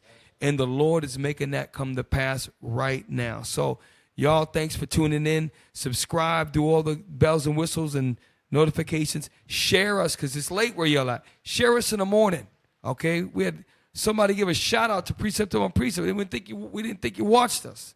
Thank you for watching. With that, we'll go to Lower Back Attack. You can tell by my gait that I'm all in. You can tell by my faith that I'm all in. Front line with the truth, I'ma fall in. Even if it's a dead end, going all in. You can tell by the things I'm involved in. I can lose it all for my calling. If I die for the truth, it's a win-win. And going to the end, going all in. Going all in. Yeah. You can tell by my gait that I'm all in. You can tell by my faith that I'm all in. Front line with the truth, I'ma fall in. Even if it's a dead end, going all in. You can tell by the things I'm involved in. I can lose it all for my calling. If I die for the truth, it's a win-win. And going to the end, going all in. Going all in. Yeah. You can tell by my gait that I'm all in. You can tell by my faith that I'm all in. Front line with the truth, I'ma fall in. Even if it's a dead end, going all in. You can tell by the things I'm involved in. I can lose it all for my calling. If I die for the truth, it's a win-win. And going to the end, going all in. Going all in. Yeah. You can tell by my gait that I'm. Hey, shalom, shalom, Israel. Lower Back Attack. I'm Captain Shem. Tonight's a short version. So let me just start by saying this. A reminder, this is an in-house thing. Y'all gonna know what I mean. If you in the green, you lean. You all right. If you in the yellow, you in trouble, fella. And if you red, Negro, you half dead. You better get with the program, lose the weight, cut the BS. You've had a lot of time. You've had a lot of time to get right.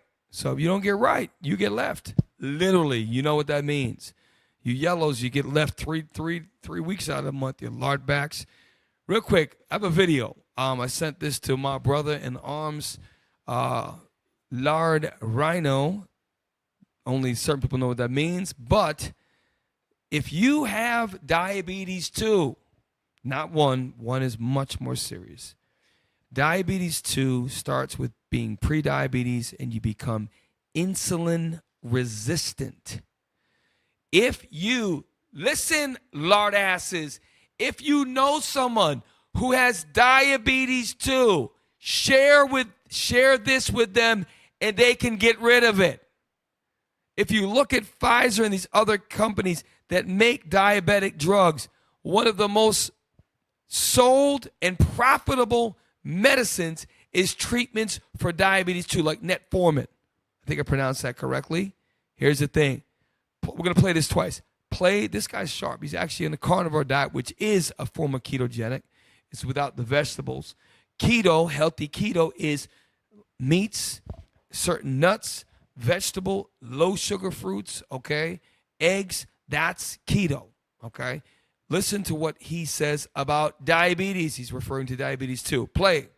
Most important thing to understand is that it's your relationship with carbohydrates that causes harm. Once you understand that and you begin to eliminate carbohydrates from your diet, you cannot have type 2 diabetes. Cannot have type 2 diabetes if you do not eat carbohydrates. The diabetes gets better very, very quickly if you're early on in the progression of that disease. If you've been a type 2 diabetic for 30 years, it may be slower before you get better. But everybody with a true diagnosis of type 2 diabetes can put their disease into remission, no damage with normal A1Cs and normal blood sugar indices if they don't eat carbohydrates. And that's the principle of the ketogenic diet treatment for diabetes. Get rid of the sugar, eat fat so that you're burning fat as a fuel source, not sugar, and you're not converting protein to sugar.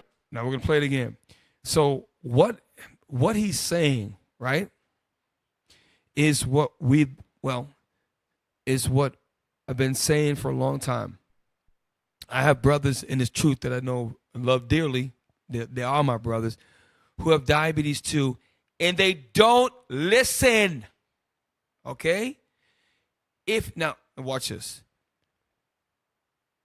A asparagus in a bowl of spinach does have carbohydrates, but it is such a very small amount. Why? There's two readings. One is called the number of carbohydrates. Then there is a grams of fiber. If I have something with 15 carbohydrates and 13 grams of fiber, the net carb is only 2, meaning net is like I have a gross pay, the net that I take home. If you eat extremely low carbohydrates, and he's saying no carbohydrates, but that's a carnivore diet, you can eliminate it on a very, very low carb diet with vegetables and still eat certain things like raspberries, blueberries, and avocados and still beat diabetes too. Now listen to it again. This is a medical doctor. He's got the Israelite symbol that they stole like they steal everything else from the book of Numbers, okay? When he describes that when Moses says, just as Moses lifted up the serpent in the wilderness, that's where they got it from. And I think it's Numbers 21 or Numbers 22. 21. Play it again. Most important thing to understand is that it's your relationship with carbohydrates that causes harm. Once you understand that and you begin to eliminate carbohydrates from your diet, you cannot have type 2 diabetes. Cannot have type 2 diabetes if you do not eat carbohydrates. The diabetes gets better very, very quickly if you're early on in the progression of that disease. If you've been a type 2 diabetic for 30 years, it may be slower before you... So he's saying if you have the recent onset, meaning you just get diabetes too, very, very quickly in a matter of days or weeks, you can reverse it. And he said if you've been a diabetic for over 20 years, it may take, I believe in another video, he mentions 3 to 6 months. So if you have somebody you care about, share this with them. They do not have to have diabetes too anymore. You have to change your mindset. It starts in your mind. The crap that we eat is horrible. Okay? Play on. But everybody with a true diagnosis of type 2 diabetes can put their disease into remission, no damage with normal A1Cs and normal blood sugar indices if they don't eat carbohydrates. And that's the principle of the ketogenic diet treatment for diabetes. Get rid of the sugar, eat fat so that you're burning fat as a fuel source, not sugar, and you're not converting protein to sugar. So this is why we have, I'm not the most liked guy at this point. I understand that. Once we all get to green, then we can laugh about it later on. We're going to, as a nation, we're going to start with the men and every one of us. And if you don't get right, you getting left. And what's going to happen is you're going to be that fat slob over there in the corner while all the new brothers that come through, that pass through MOV, all of them are going to be green. You're going to be the fat dude that gets phased out. You're going to become a bitter, fat old woman in the corner complaining. And I hope that's not true. We're going to get all together. We're going to get healthy as a nation because the biggest job we got, and I do mean the biggest job, is these sisters. These women are the worst. They're horrible. And I'm talking in our congregations, And I put a blanket statement. I'm not talking about New Orleans. I'm not talking about Florida. I'm not talking about New York. I'm talking about all IUIC schools. 80% of our women are either overweight, obese, or morbidly obese. And overweight is bad. The other two are horrible. How can we as men expect these women when you got a bunch of barrel-gutted, fat-back, jolly, lard-ass, like children, and nobody take the health serious? That's why accountability is here. And that's the lard-ass is kryptonite. And we're going to stop it. We got a bunch of we got lard-asses in this room who still don't get it. They don't get it. And we sling glide into your 50s and you're 40 pounds overweight. Great job, lard-ass. They don't get it. And then you got other brothers in their 70s who can run 3 miles and have a flat stomach, but you can't do it and you're 20 years younger than them. Shame on you. It's embarrassing. Okay, I want one scripture, my favorite one.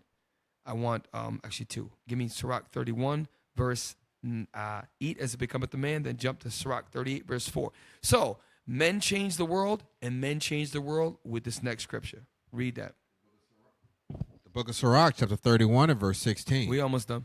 Eat as it becometh a man. I like the part it says, eat as you become a man, and it's your time to set your nation in order, you have to eat like a man and a righteous man. When you read in Sirach 30:25, it says, a cheerful and a good heart will have a care of his meat and diet. His meat and his diet. Why? Read it again. Eat as it becometh a man. Read on. Those things which are set before thee. So again, there's 3 ways. One way is if you yourself make it for yourself, or if you have your wife cook for you, or if you go to a place of restaurant and they cook it for you. In every way, you order what you want, you tell your wife what you want, or you buy and you make what you want. There is no friggin' excuse. We just showed you a video that if you can cure diabetes too, let's think about it logically. If you can actually cure diabetes too, which is a serious onset disease of inflammation and insulin resistance, you don't think you could cure other diseases? Yes, you can. Irritable bowel syndrome, all the GERD and all these other crap that you get, ulcers, you can heal yourself of a lot of that. Captain Matthew, when he was an officer of 50, taught a class on POS. It's still up on our web.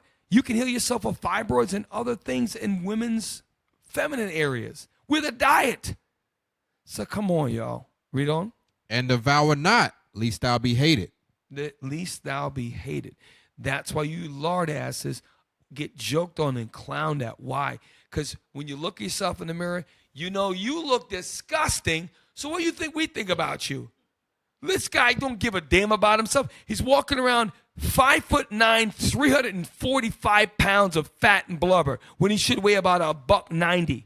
Yeah, great. Hey, great job. You look great. No, you look horrible. That's love. If I ever get, I better get blasted by everybody. When I look down and I get a little bit of a pound of fat, I feel like jumping off a damn bridge. I don't know how the lard asses get over. They run to a box of cookies. Look at Asa. He's falling asleep back there. We got a couple of, the center guy's a lard ass. It's an old lard ass that tries to hide behind a screen. Asa's a yellow. He ain't going nowhere. Okay, now, last scripture, 38, verse 4. Yes, sir. Sirach chapter 38, verse 4. We're all tired. Come on. The Lord hath created medicines out of the earth. So if you want healing from your food, it comes from the earth. So eat cows that eat grass, not cows that eat grain and corn and friggin' soybean oil crap. Eat sheep, goat, okay? And if you eat fruit, let it be low sugar fruits that came from the ground. Eat things that come from the ground. Your cow has cheweth the cud, which is multiple stomachs, which is a cleansing process for his food. That's how you cleanse yourself. Eat grass-fed, I'm telling you. Read on. And he that is wise will not abhor them. And if you're wise, you're not going to abhor them. So the processed food is giving you diabetes too. The sugars is giving you diabetes too. Cut the friggin' carbohydrates. Now, if you're in shape and you're friggin' absolutely a top athlete and you want to have carbs and sweet potatoes, that's on you. You're already healthy. You're top notch. We're not talking to you. We're talking to the other 75% of the American population who we fall into that are friggin' disease-ridden and coming up on 2025, I believe it was, this country will be at a 50% obesity level. Not overweight, obesity level.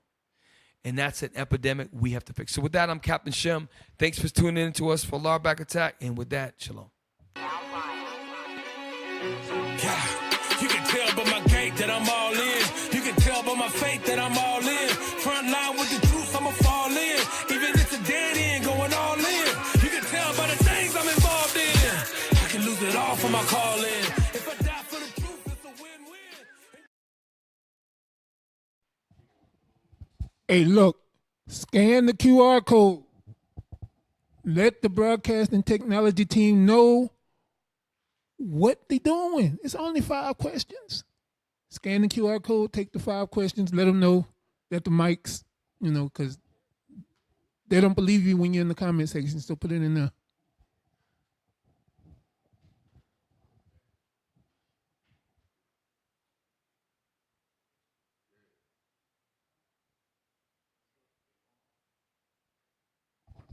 Hey, make sure y'all giving alms while you're on your phone. You can give alms via PayPal to iuic.neworleans at israelunite.org if you want to give to Precept Upon Precept. If you want to give alms to your local school, you can do that online as well via PayPal, or you can drop it in the alms box if you're old school. Also, make sure y'all giving to the Booster Club. You can do so via PayPal at iuic.fundraising, or you can scan the QR code right there. Scan the QR code, donate. Y'all see what we doing? This was just in the Solomon Islands. That's because of y'all.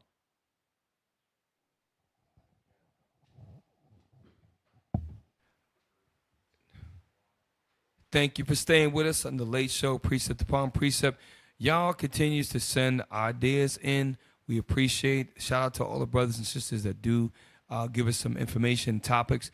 Also, Captain Matt, one more time, point to that PayPal. Mikhail just plugged it. Please, y'all, like Mikhail said, we're in the Solomon Islands. We're in Africa. We're all over the earth. As James 1:1 said, greeting to the 12 tribes that are scattered abroad. We're trying to get abroad. We got men in this room that are traveling throughout the world, okay, and about to make missions. So all praises, and we need your support. We need your dedication. Just because you may not live near a brick and mortar school, you can make a big dent in what we can do in this earth. So keep being motivated. You show your faith, like James said, by your works. Okay. So with that, we're your host. I'm Captain Shem. Captain Matt. Officer Mikael. Officer Micah. And with that, we say Shalom. There's a special place that I like to go with nobody's home to increase my understanding, my daily bread better